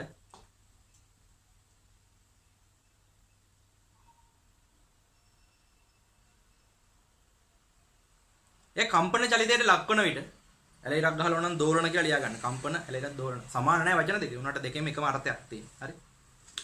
හරි. ලක්වන විට සංඛ්‍යාතයක් පවතී. සංඛ්‍යාතයක් පවතී. සංඛ්‍යාතයක් පවතී. හරි. right. ඊළඟ පහත දැක්වෙන්නේ සරල අවලම්බයකි. පහත දැක්වෙන්නේ සරල අවලම්බයකි. පුතේ මේ සරල අවලම්බය ගත්තාම මේ එකේ දිග L කියලා ගත්තොත් ඔයාලා දන්නවා T සමානයි 2π L බෙදීම G වල වර්ගමූලනේ. දැන් ඔයාලා දන්නවා F කියන්නේ මොකක්ද? සංඛ්‍යාත ෆ්‍රීකවන්සි එක. එකයට T නේ. දැන් මේ T මේක නම් F කියන්නේ නම් මොකක්ද? අපිට පුළුවන් ලියන්න මෙහෙමනේ.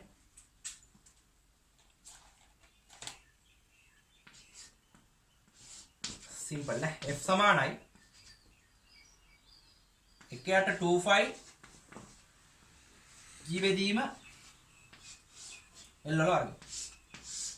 හරි පුතේ මේක ලියලා ඊට පස්සේ මේක ලියා ගන්න ඉක්මනට. වීඩියෝ එක නවත්තලා. රයිට් හරි. මේ බලන්නකෝ. දැන් ලියන්න මෙන්න මෙහෙම. ඊට සරල අවලම්බය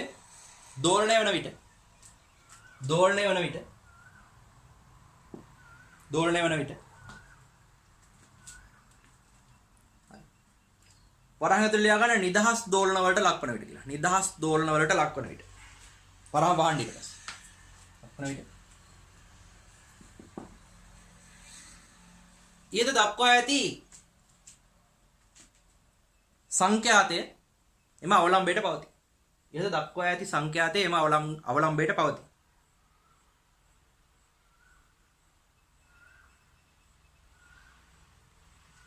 මේ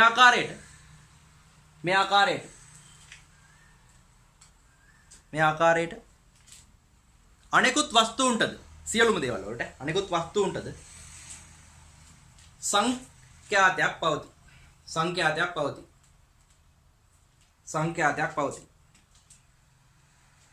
සංඛ්‍යාතයක් පවතී.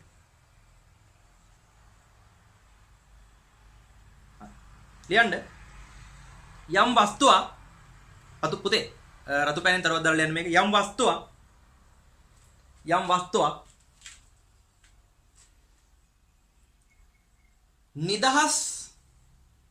නිදහස් දෝලන වලට ඇල ඉරක් කම්පන වලට ලක්වන විට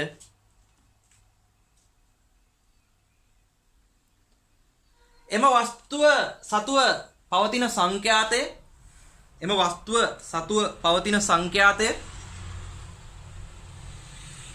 වරහන් ඇතුළේ ලියා ගන්න දෝලන සංඛ්‍යාතය ඇල ඉරක් කම්පන සංඛ්‍යාතය. දෝලන සංඛ්‍යාතය හෝ කම්පන සංඛ්‍යාතය.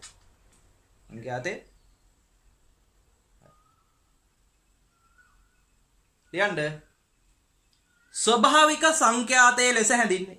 ස්වභාවික සංඛ්‍යාතය ලෙස හැඳින්වේ.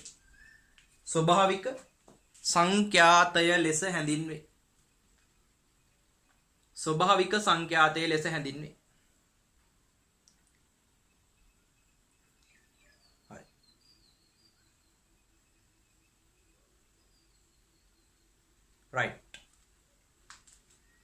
ඊළඟට ලියන්න මාතෘකාවක් චූටි අනුමාතෘකාවක් ගන්න. කෘත සංඛ්‍යාතේ ස්වභාවික සංඛ්‍යාතය කියන එක highlight කරන්න.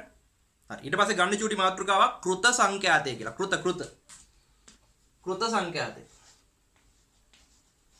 කෘත සංඛ්‍යාතය. හරි. ලියන්න යටතේ මෙන්න මෙහෙම.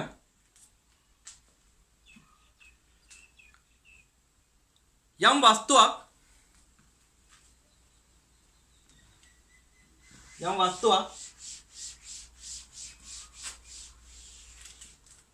බාහිර ප්‍රභවයක් මගින් මිනිස්සෙක් හරි මොකක් හරි වස්තු මේ උපකරණයකින් හරි බාහිර ප්‍රභවයක් මගින්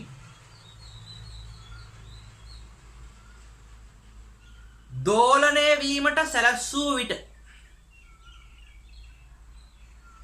දෝලණය වීමට සැලැස්සූ විට නොමැතිනම් කම්පණය කළ විට ඔය දෙකම නොමැතිනම් කම්පණය කළ විට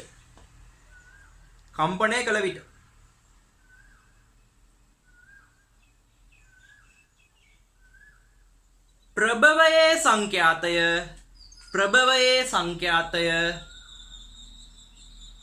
එම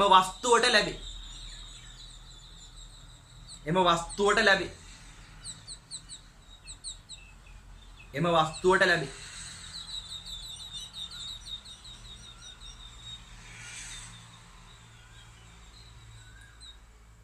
එය කෘත සංඛ්‍යාතය ලෙස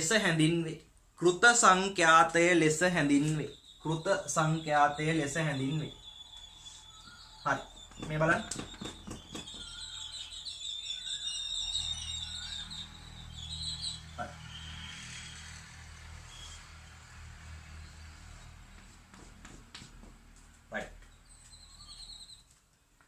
අපි ඔක තේරුම් ගන්න. හරි මෙහෙම කරමුකෝ. මෙයාට මෙන්න මේ විදිහට බාහිර ප්‍රභවයක් මගින් දෙනවා. හිතෝ මේ බාහිර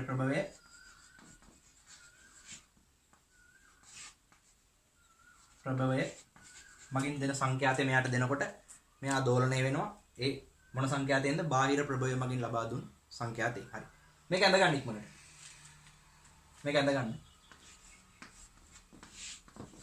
හරි ඇඳගෙන ලියන්න මෙන්න මෙහෙම. ලියන්න. ඉහත දක්වා ඇති ආකාරයට සරල අවලම්බයට බාහිර ප්‍රභවයක් මගින් F නෝට් සංඛ්‍යාතයක් ලබා දුන් විට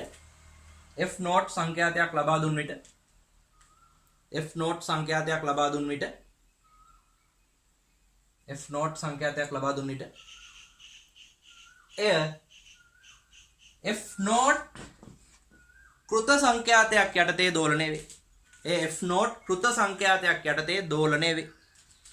F නෝට් කෘත සංඛ්‍යාතයක් යටතේ දෝලණය වේ. හරි. රයිට් පුතේ.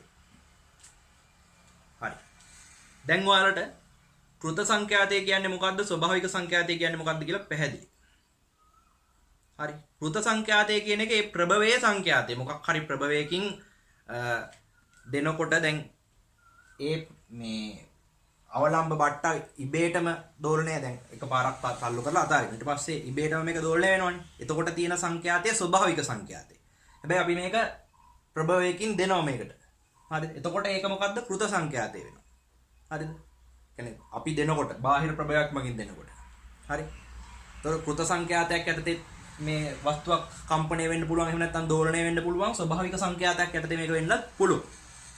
හරි. ඒක තේරුම් ගන්න. තව කතාව ඉස්සරහට යනවා දැන් අපි. හරි. ලියන්න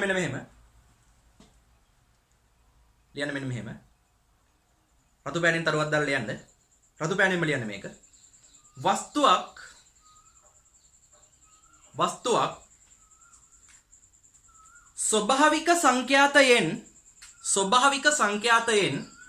ස්වභාවික සංඛ්‍යාතයෙන් කම්පණය වන විට හෝ දෝලණය වන විට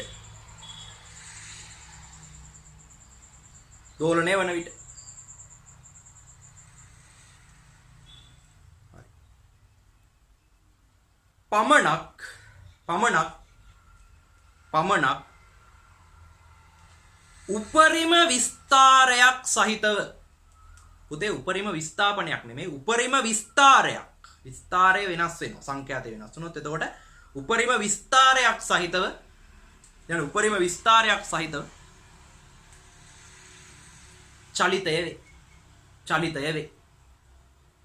චලිතය වේ හරි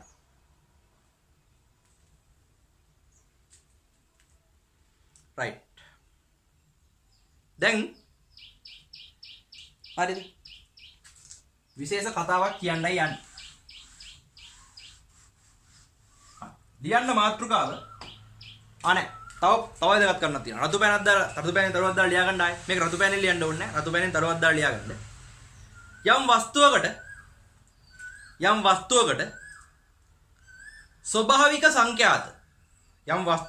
ස්වභාවික සංඛ්‍යාත එකකට වඩා වැඩිපුර පැවතිය හැක.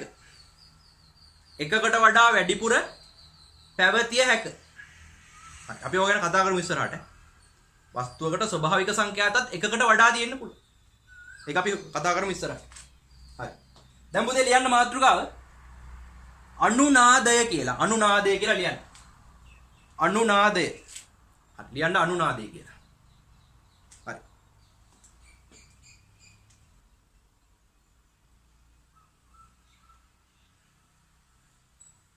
හරි.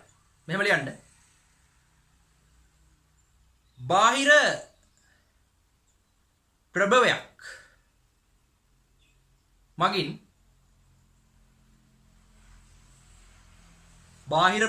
මගින් වස්තුවක් කම්පණය කළ විට ඇලයිරක් දෝලන ඇති කළ විට කම්පන කළ විට හෝ එහෙම නැත්නම් ඇලයිරක් ගහලා දෝලන ඇති කළ විට මෙහෙම ලියන්න දෝලන ඇති කළ විට එම බාහිර ප්‍රභවයෙන්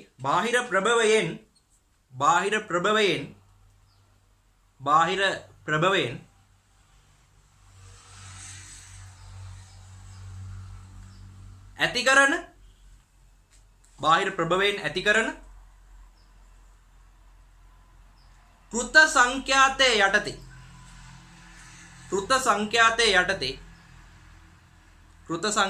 යටතේ වස්තුව කම්පණයට ඇලයිරක් දෝලන චලිතයට ලක්වේ. කම්පණයට හෝ එහෙම නැත්නම් දෝලන චලිතයට ලක්වේ. ලියන්න මෙහෙම ලියන්න. බාහිර ප්‍රභවයේ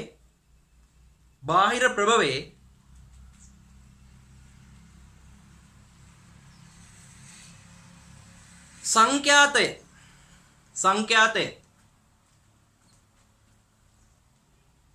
විචලනය කරමින්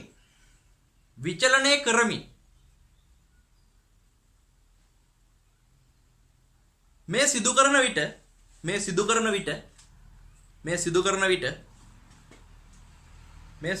විට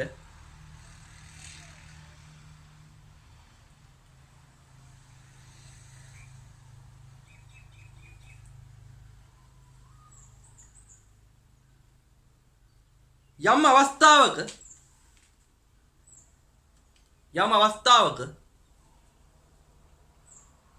අවස්ථාවක වස්තුව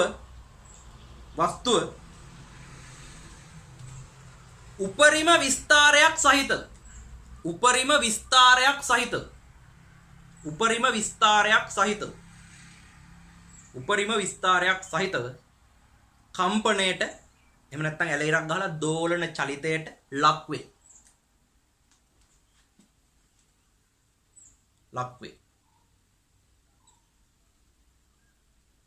පුතේ මම රතු පෑනෙන් තරුවක් දාලා රතු පෑනෙන්ම ලියුව නේද?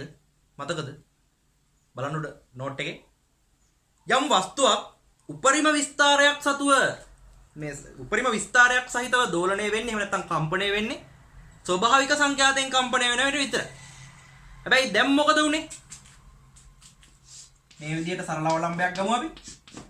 මෙයා බාහිර ප්‍රභවයක් මගින් කම්පණය කරනවා. මේ ප්‍රභවයේ සංඛ්‍යාතයේ මෙයාට හම්බෙන්නේ කෘත සංඛ්‍යාතයකින් මෙයා එතකොට දෝලණය වෙන්නේ.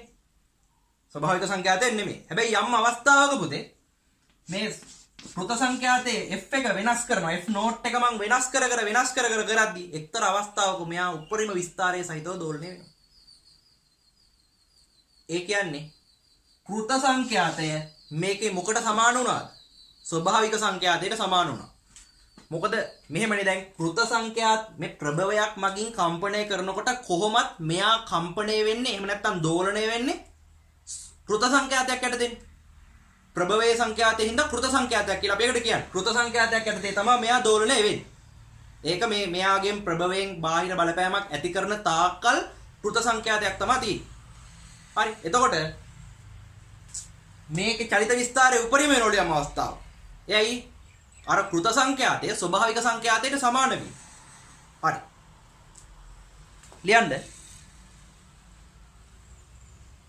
හරි. ලියන්න දෙටින් කෘත සංඛ්‍යාතයක් යටතේ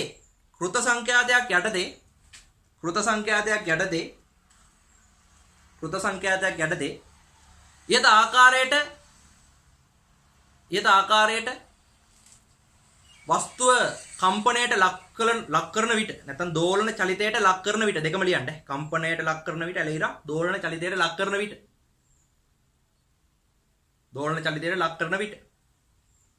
උපරිම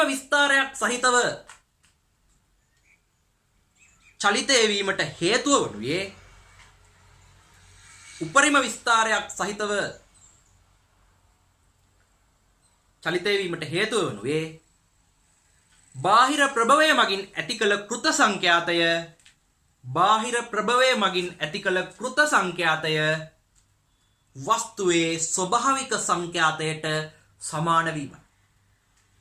බාහිර ප්‍රභවයක් මගින් ඇති කළ කෘත සංඛ්‍යාතය වස්තුවේ ස්වභාවික සංඛ්‍යාතයට සමාන වීමයි. හරි. ලියන්න. මෙම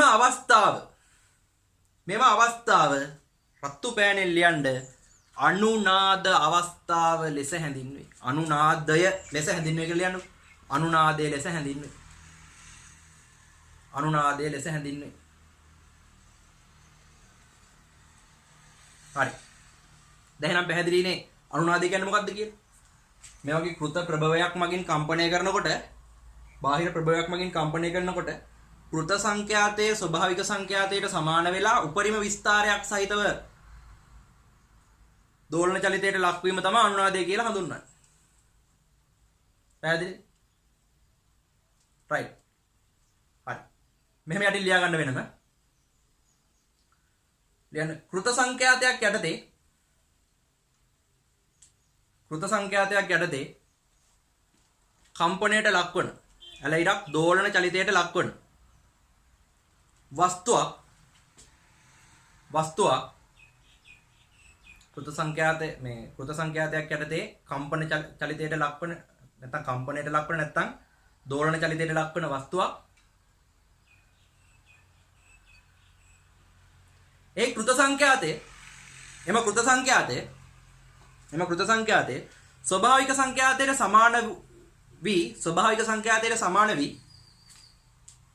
ස්වභාවික සංඛ්‍යාතයට සමාන වී උපරිම විස්තරයක් සහිතව කම්පණය වීම ඇලයිරක් දෝලන චලිතයට ලක්වීම අනුනාදය ලෙස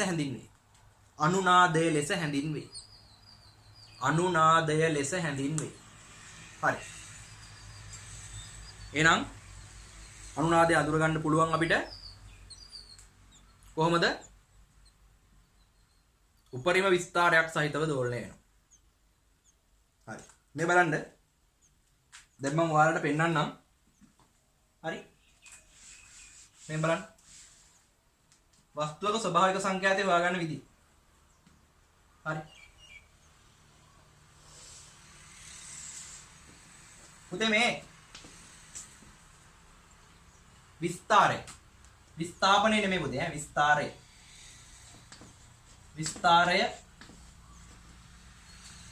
මේ ඇවිල්ලා කෘත සංඛ්‍යාතය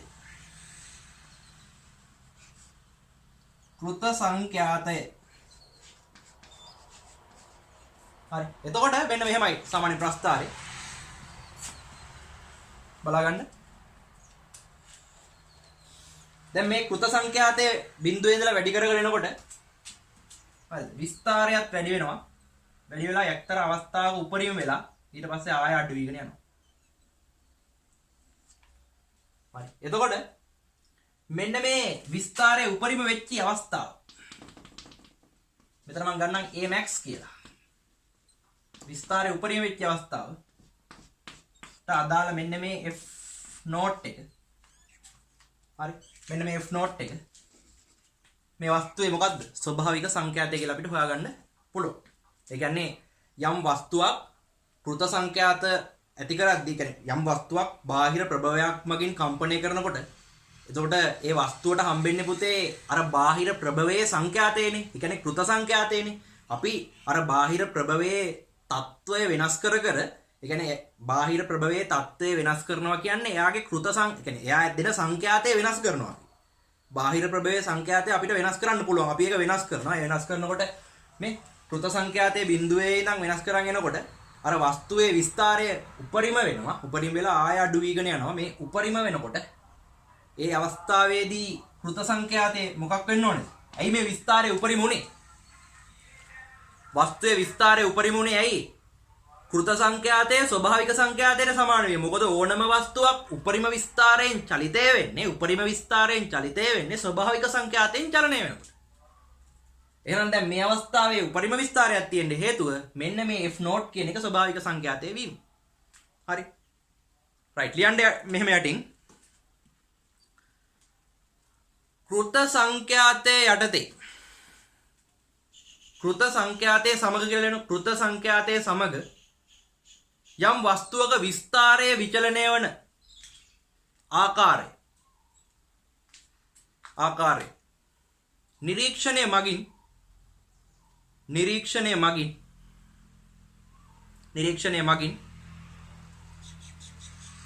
නිරීක්ෂණය මගින්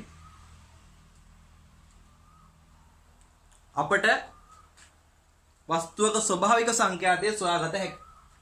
වස්තුවක ස්වභාවික සංඛ්‍යාතය සොයාගත හැකියි. හරි. පුතේ මේක අඳ ගන්නද? කෘත සංඛ්‍යාතයේ විස්තරය. හරි. අඳ ගන්න ඉක්මනට මේ ප්‍රස්තාරය. මේ හැඩේ ලොකු අදාළත්වයක් නැහැ. ඉතින් මෙහෙම ගිහින් මෙහෙම එන හැඩයක්. හරි. හරි. ලියන්න මෙහෙම. කෘත සංඛ්‍යාතය වැඩි කරගෙන යාමේදී වස්තුවේ විස්තරය ක්‍රමයෙන් වැඩි වී උපරිම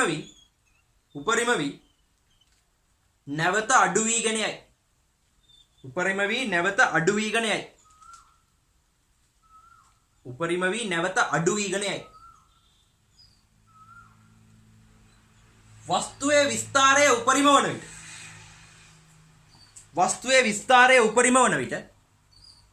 වස්තුවේ විස්තරය උපරිම වන විට කෘත සංඛ්‍යාතය f0 වේ. වස්තුවේ විස්තරය උපරිම වන විට කෘත සංඛ්‍යාතය f0 වේ. හරි. right ලියන්න. වස්තුවේ කම්පන විස්තරය නැත්නම් දෝලන විස්තරය එහෙම ලියන්න. වස්තුවේ කම්පන විස්තරය උපරිම වීමට හේතුව වනුයේ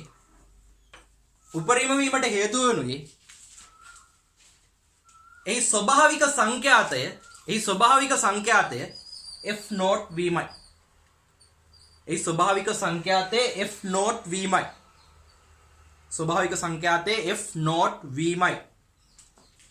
ස්වභාවික සංඛ්‍යාතය f0 වීමයි. ඇදිරින් හරි. රයිට්.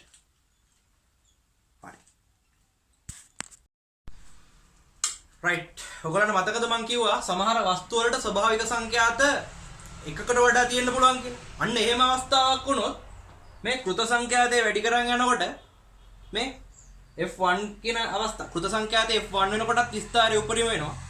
f2 වෙනකොටත් විස්තරය උපරිම වෙනවා. f3 වෙනකොටත් විස්තරය උපරිම වෙනවා. හරි. මේකෙදි මේ තුන සමාන වෙන්න ඕනේ නැහැ. සමහරට මේක පාත් වෙන්න පුළුවන්, ඉස්සෙන්න පුළුවන්. ඒක අවුලක් නැහැ. කොහොමද උපරිමයකට එනවා. විස්තරය උපරිමයකට එනවා. හරි. ඒ විස්තරය උපරිමයකට එන්නේ මොන අවස්ථාවකද? ස්වභාවික සංඛ්‍යාත අවස්ථාවක. හරි. කෘත සංඛ්‍යාතයේ ස්වභාවික සංඛ්‍යාතයට සමාන වෙයි. හරි. ලියන්න. ඇතැම් වස්තුවකට ස්වභාවික සංඛ්‍යාත කිහිපයක් තිබිය හැක. කළුත් ලියුවා අපි ලියන්න. තිබිය හැක. එවැනි අවස්ථාවක ප්‍රස්ථාරයේ පහත පරිදි වේ. හරි. ඒකම ලියන්න f1 f2 f3 යනු වස්තුවේ ස්වභාවික සංඛ්‍යාත වේ. හරි කියලා ලියලා මේ විදිහට ප්‍රස්ථාරය ඇඳ ගන්න. විස්තර මේ කෘත සංඛ්‍යාතය සමග විස්තරයේ විචලන වෙන විදිහ. හරි මේ විදිහට ප්‍රස්ථාරය ඇඳ ගන්න ළමයි. හරි ගොඩක් කට්ටිය කතා කරන්නේ නැති ඒවා මේව. දැන් මේ වගේ රචනා ප්‍රශ්න වලට අහනවා. හරි. එතනින් පස්සේ පුතේ හරි ලියන්න බාටන් අවලම්බය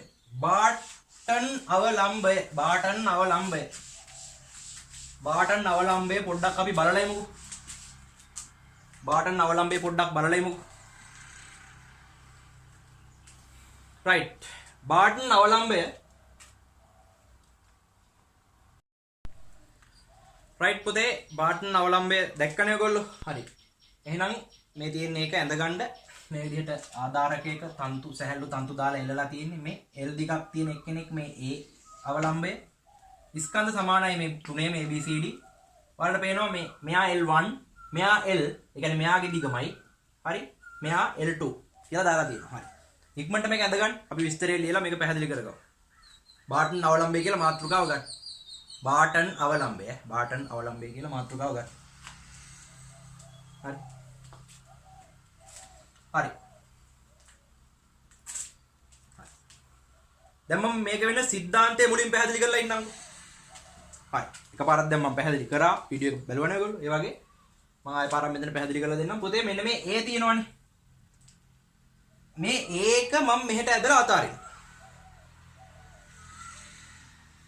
එතකොට A ගේ දිග L නේ. එතකොට එයා F සමානයි 1/25 G බෙදීම L. L එයා L නේ. හරි. මම ගන්නම්කෝ L නෝට් කියලා. මෙයාත් L නෝට් මෙයාත් L නෝට් කියලා දාගන්න. L නෝට් එතකොට මෙතන. හරි. කියන සංඛ්‍යාතයෙන් යුතුව මොකක් වෙනවද? මෙතන චලනය වෙන්න පටන් ගන්නවා. හරි. දෙපැත්තට. දෝලන චලිතය දෙන්න පටන් ගන්නවා. එතකොට මෙයාට අපි දෙන්නේ හරි. එතකොට මෙයා ශක්තිය සම්ප්‍රේෂණය කරනවා මේ තන්තු ඔස්සේ මේ තුන් දෙනාටම. මෙයාට පුළුවන් පුතේ මේ මෙයා සතුව පවතින සංඛ්‍යාතේ දැන් මොකද මෙයා තමයි දැන් හොඳට අහගන්න. මෙයාට බාහිර ප්‍රභවය වෙන්නේ අපිනේ. අපි මෙයාව කම්පණය කරනවා. එතකොට මෙයා දැන් මෙයා කම්පණය කරලා අපි අත ගන්නවා. හරි. එතකොට මෙයා තමයි මේ තුන් දෙනාට බාහිර ප්‍රභවය වෙන්නේ. තේරුම් ගන්න. මොකද මේ තුන් දෙනා කවුරුත් ඇවිල්ලා මෙහෙම තල්ලු කරන්නේ නැහැ නේ. මේ තුන් දෙනා ඔහොම එල්ලිලාමයි තියෙන්නේ. ඔහොම කවුරුත් ඔක තල්ලු කරන්න යන්නේ නැහැ. හැබැයි මෙයාව අපි තල්ලු කරනවා. තල්ලු කරනවා කියන්නේ අපි බාහිර ප්‍රභවයක් වෙලා අපි තමයි මම තල්ලු කරා නම් මම තමයි බාහිර ප්‍රභවය. ඒතර මම මෙයාව තල්ලු කරාට පස්සේ මෙයා නිදහසේ මොකක් වෙනවද? චලනය වෙනවනේ. එතකොට ඒ චලනය වෙන සංඛ්‍යාතය මේක නිදහස් එයාගේ නිදහස් දෝලන අවස්ථාවේදී මේ සංඛ්‍යාතය තියෙන්නේ. හරි. එතකොට පුතේ දැන් මෙයාට පුළුවන් මං කිව්වේ මේවට ශක්තිය සම්ප්‍රේෂණය කරන්න. ඒ නිසා මේවත් මොකක් වෙනවද? දෝලන චලිතයේ දෙන්න පටන් ගන්නවා. හරි. ශක්තිය සම්ප්‍රේෂණය කිරීම නිසා. එතකොට මෙයාගේ සංඛ්‍යාතයම තමයි මේ හැම BCD ඔක්කොටම හම්බෙන්නේ. තේරුණාද? මෙයාගේ සංඛ්‍යාතය තමයි BCD ඔක්කොටම හම්බෙන්නේ. එකම සංඛ්‍යාතය මෙයාගේ සංඛ්‍යාතය හම්බෙන්නේ. ඒ කියන්නේ මේ තුන් දෙනාම දෝලන චලිතය යෙදෙනවනේ. අපිට විශේෂත්වයක් දකින්න පුළුවන්. මොකක්ද දන්නවද විශේෂත්වය? අපිට දකින්න පුළුවන් මෙන්න මේ C එක්කෙනා උපරිම විස්තරයක් සහිතව දෝලණය වෙනවා. ඒ කියන්නේ අනුනාදයට ලක් වෙනවා. හේතුව මොකද්ද? එයි පුතේ මෙයාගේ දිගමනේ මෙයාගේ දිග. එතකොට මෙයාගේ ස්වභාවික සංඛ්‍යාතයත් මේකමනේ. G බෙදීම L නෝට්. ඒකමයි මෙයාගේ. දැන් මෙයාගේ ස්වභාවික සංඛ්‍යාතය මොකද්ද? G බෙදීම L2. මෙයාගේ ස්වභාවික සංඛ්‍යාතය G බෙදීම L1. මෙයාගේ G බෙදීම L නෝට්. ඒ කියන්නේ මෙයා දැන් කම්පණය වෙන්නේ මේ සංඛ්‍යාතෙන්. ඒ සංඛ්‍යාතය කාටද දැන් තියෙන්නේ? මෙයාට තියෙන්නේ. එතකොට මෙයාගේ සංඛ්‍යාතය තමයි මේ තුන් දෙනාටම හම්බෙන්නේ. එතකොට මේ තුන් දෙනාටම දැන් හම්බෙලා තියෙන්නේ මොන සංඛ්‍යාතද? කෘත සංඛ්‍යාතයක්නේ. කවුද කෘත සංඛ්‍යාතය දුන්නේ? මෙයානේ දුන්නේ. එයාට කවුද දුන්නේ? අපිනේ දුන්නේ. මෙයා දුන්න කෘත සංඛ්‍යාතේ තමයි මේ තුන් දෙනාටම තියෙන්නේ. මෙයා දුන්නේ මේක. මේක තමයි මේ තුන් දෙනාටම තියෙන්නේ. වාසනාවකට මෙයාගේ ස්වභාවික සංඛ්‍යාතය මේ දුන්න කෘත සංඛ්‍යාතයට සමානයි. ඒ නිසා මෙයා උපරිම විස්තරයක් සහිතව දෝලණය වෙනවා අපිට පේනවා. ඉතින් ඒ නිසා අපි කියනවා මෙයා සමග මෙයා අනුනාදයට ලක් වෙනවා. මම හිතනවා සිද්ධාන්තය පැහැදිලි කියලා. හරි. දැන් අපි ඔක ලියමු. ලියද්දි තව පැහැදිලි වෙනවා. හරි. ලියන්න.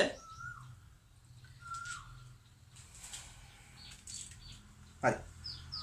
ABCD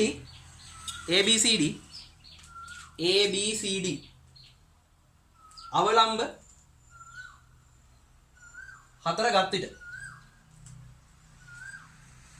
හතර ගත් විට පිළිවෙලින් දිග පිළිවෙලින් L0 L1 L0 L2 වේ කියලා කොමා දාලා ලියා ගන්න. වේ. හරි. ලියන්න. හරි. ඒවායේ ස්වභාවික සංඛ්‍යාත පහත පරිදි වේ කියලා ලියන්න. ඒවායේ ස්වභාවික සංඛ්‍යාත පහත පරිදි වේ කියලා ලියන්න. හරි. ලියන්න ඒහි ස්වභාවික සංඛ්‍යාතය. මේක ලියන්න. යට ලියන්න ඒහි ස්වභාවික කොටු කරන්න ඕනේ. ඒහි ස්වභාවික සංඛ්‍යාතය කියලා මේක ලියන්න. ඊට පස්සේ B හි ස්වභාවික සංඛ්‍යාතය කීයද? L1. ඇයි පුතේ මේ මොකද්ද මේ? නිකන් ඔළුවේ තියන් කරන්න මේ T සමානයි 1 යට F. එතකොට F සමානයි 1 යට T. මේ මං අර ආවර්ත කාලයේ සූත්‍රය අනිත් පැත්ත හරවලා තියෙන්නේ. 25 කියලා තිබ්බ එක 1 යට 25 දාලා තියෙන්නේ. L බෙදීම G තිබ්බ එක G බෙදීම L කරලා තියෙන්නේ. බලන්න ගිහලා සංඛ්‍යාතයට තියෙන සූත්‍ර මේ වීඩියෝ එක බලලා තේරෙන්නේ නැහැ වගේ නම් නිකන් පෙරලා බලන්න කලින් උගන්නපුවත් අවබෝධය තියෙන්න ඕනේ මේවා තේරුම් ගන්න. හරි. එතකොට B ගේ ස්වභාවික සංඛ්‍යාත හරි. C ගේ ආපහු L0. F සමානයි ඒ කියන්නේ FC FA FB FC FD කියලා ගත්තත් කමක් නැහැ. හරි. දැන් මේ නම් FC G බෙදීම L0. ඊළඟට D හි ස්වභාවික සංඛ්‍යාතය.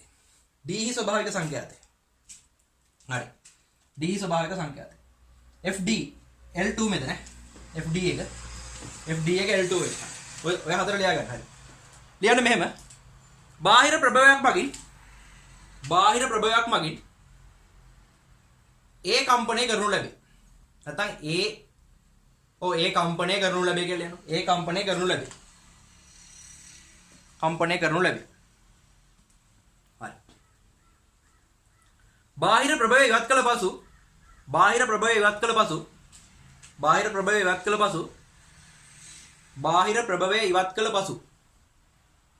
ඒ නිදහසේ දෝලණය වේ. නිදහසේ දෝලණය වේ. හරි. එවිට ඒහි සංඛ්‍යාතය ස්වභාවික සංඛ්‍යාතය වන අතර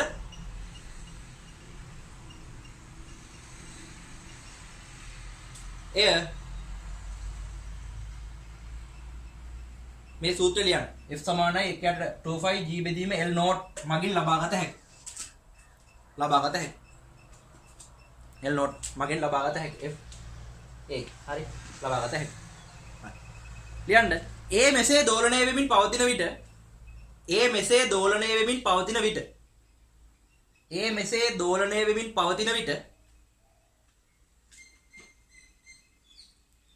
එය බාහිර ප්‍රභවය ලෙස ක්‍රියා කරමින්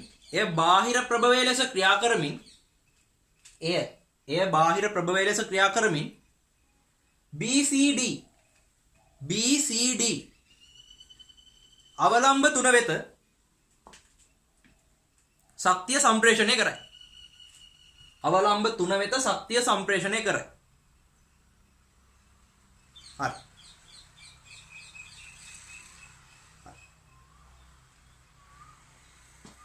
right.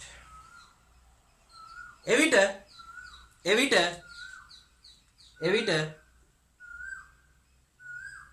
BCD අවලම්බ තුනටද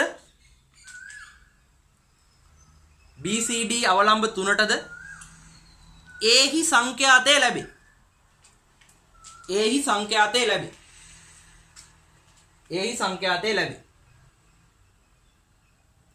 සංඛ්‍යාතය ලැබේ. මේ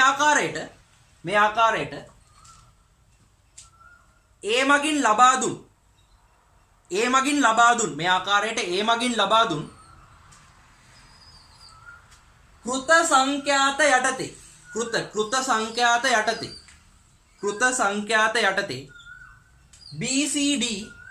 BCD අවලම්බ දෝලණයට නැත්නම් කම්පණයට ලක් වේ. කම්පණයට ලක් වේ නැත්නම් දෝලණයට ලක් වේ දෙක එකක් ලියන්න. හරි. ලියන්න. මෙහිදී නිරීක්ෂණය වන විශේෂ කරුණ වනුයේ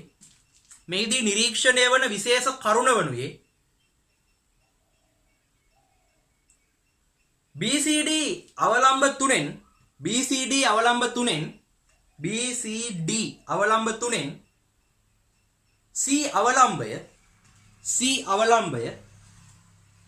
C අවලම්බය උපරිම විස්තරයක් සහිතව දෝලණය වීමයි.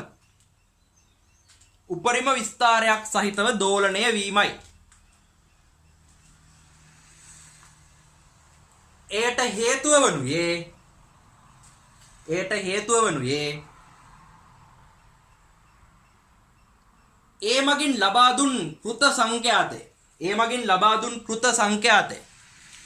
ඒ මගින් ලබා දුන් කෘත සංඛ්‍යාතය B හි ස්වභාවික සංඛ්‍යාතයට සමාන වීමයි. ඒ මගින් ලබා දුන්න කෘත සංඛ්‍යාතය B හි ස්වභාවික සංඛ්‍යාතයට සමාන වීමයි. එනම් sorry B නෙමෙයි පුතේ C B හි නෙමෙයි C. හරිද? C B හි නෙමෙයි C මේ C. C හි ස්වභාවික සංඛ්‍යාතයට සමාන වීමයි. එනම් ඒ සමග C අනුනාදයට ලක් වේ. C අනුනාදයට ලක් වේ. B නෙමෙයි C. බලන්න B කියලා ලියලා තියෙනවා නම් C හදාගන්න. C නේ මේ C තමයි අනුනාදයට ලක් වෙන්නේ. එයාගේ දිග L නෝට් මෙයාගේ දිග L නෝට්. හරි. දැන් උණ සිද්ධිය මොකද්ද? හොඳට බලන්න. මෙයාව මං කම්පණය කරා පිටි. කම්පණය කරලා නිකන් හිටියා. එතකොට මෙයා ස්වභාවිකව කම්පණය වෙන්න පටන් ගත්තා. මෙයා. එතකොට එයාට ස්වභාවික සංඛ්‍යාතෙන් එයා කම්පණය වෙන ගමන් එයා බාහිර ප්‍රභවය මෙයා හරිද? මෙයා බාහිර ප්‍රභවය වෙලා මේ තුන් දෙනාට ශක්තිය සම්ප්‍රේෂණය කරා. ඒ කියන්නේ මෙයාගේ සංඛ්‍යාතය මේ තුන් දෙනාට දුන්නා. එතකොට මේ තුන් දෙනාට හම්බුනේ කෘත සංඛ්‍යාතයක් නේ. එතකොට ඒ කෘත සංඛ්‍යාතය යටතේ මේ තුන් දෙනා කම්පණය වෙනවා. තුන් දෙනාම ස්වභාවික සංඛ්‍යාතයටද කම්පණය වෙන්නේ නැහැ. තුන් දෙනාම කම්පණය වෙන්නේ මෙයා දුන්න කෘත සංඛ්‍යාතය යටතේ. හරි. මෙයා දැන් කම්පණය වෙන්නේ මොන සංඛ්‍යාතයෙන්ද? එයාගේ ස්වභාවික සංඛ්‍යාතය. ඒකට හේතුව මොකද්ද? මම මෙයාව කම්පණය කරලා මම අත ගත්තානේ. මම මෙයාව අතින් කම්පණය කර ඉන්නවා නම් එයා එතකොට කම්පණය වෙන්නේ ස්වභාවික සංඛ්‍යාතයෙන් නෙමෙයි. මම අතින් දෙන කෘත සංඛ්‍යාතයෙන්. තේරුම් ගන්න එක. දැන් මම කම්පණය කරලා අත ගත්තට පස්සේ එයා නිදහසේනේ. එතකොට එයා කෘත සංඛ්‍යාතයෙන් නෙමෙයි. එයාගේ ස්වභාවික සංඛ්‍යාතයෙන් තමයි කම්පණය වෙන්නේ. හැබැයි මෙයා කම්පණය වෙනකොට මෙයා මගින් මේ තුන් දෙනාව කම්පණය කරනවානේ. මොකද ශක්තිය සම්ප්‍රේෂණය කරනවා. එතකොට මේ තුන් දෙනාට මෙයා කවුද? අර හරියට නිකන් මෙයාට මම වගේ බාහිර ප්‍රභවයක් වෙනවා මේ තුන් දෙනාට මෙයා. එතකොට මෙයාගේ සංඛ්‍යාතය මේ තුන් දෙනාට දෙනවා. මේ තුන් දෙනාම මෙයාගේ සංඛ්‍යාතයට තමයි කම්පණය වෙන්නේ.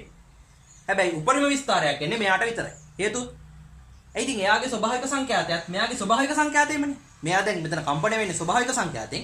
ඒක තමයි එයා මේ කට්ටියට දෙන්නේ කෘත සංඛ්‍යාතයේ විදිහට. මෙයා කම්පණය වෙන්නේ මේ ස්වභාවික සංඛ්‍යාතයෙන්. ඒක තමයි මේ තුන් දෙනාට දෙන්නේ. ඒතකොට මේ තුන් දෙනා ඒ සංඛ්‍යාතයෙන් කම්පණය නොට ඉතින් මෙයාගේ සංඛ්‍යා ස්වභාවික සංඛ්‍යාතයමයි. මෙයාගේ එකත් එහෙනම් මෙයා අනුනාදේ වෙනවා. ඔයිට වඩා කියන්න ඕනේ නෑ ඔය. හරිද? තේරුම් නැත්නම් මුලින් ඉඳලා ආයෙ හැමින් අහන්නකො. කතන්දරේ. හරි. එතකොට පැහැදිලි. රයිට්. එතකොට රයිට් කතන්දරේ හරි. C අනුනාදයට ලක් වේ. රයිට් ඔන්න ඕක තමයි ඉතින් කතන්දරේ. දැක්කනේ අනුනාදයේ වෙන අවස්ථාව බාටන අවලම්බය අරගෙන අපිට අධ්‍යයනය කරන්න පුළුවන්. අනුනාද වෙන අවස්ථාව. හරි. මේ තන්තු දෙකේ දිග සමානයි. හරි. ඉතින් ඔන්න ඔය විදිහට කතාව સમાપ્ત නැහැ. මත සම්බන්ධයි ඈ. හරි. මොකද මෙතනින් පස්සේ අපිට දිනව මෙයාට තියෙන පොඩි ගැටලු ටිකක් සාකච්ඡා කරන්න. එතකොට තමයි සරල අනුවර්තී චලිතයේ තක්කෙටම ඉවරයි කියලා කියන්න පුළුවන් වෙන්නේ. එතනින් පස්සේ අපි තරංග චලිතයට එමු. තරංග ගුණවලට. හරි. රයිට් එහෙනම් මේ වීඩියෝ එක මම මෙතනින් නවත්තනවා. ඕගොල්ලෝ හරි නෝට් එක ලස්සනට හදාගන්න. මේ වගේ නෝට් එකක් කොහෙන්වත් ඔයාලට හොයාගන්න වෙන්නේ නැහැ. හරි. ගැටලුත් තව ඉස්සරහට සාකච්ඡා කරමු හිමින්. පාඩම හිමීට ඉස්සරහට කරගෙන යන්න. හරි. ඔයාලා තේරෙන්නේ නැති දේවල් තියෙනවා පුතේ කමෙන්ට් වල හරි අහන්න. හරි. නැත්නම් මට කෝල් කරලා අහන්න. කමෙන්ට් වල හරි අහන්න. හරි.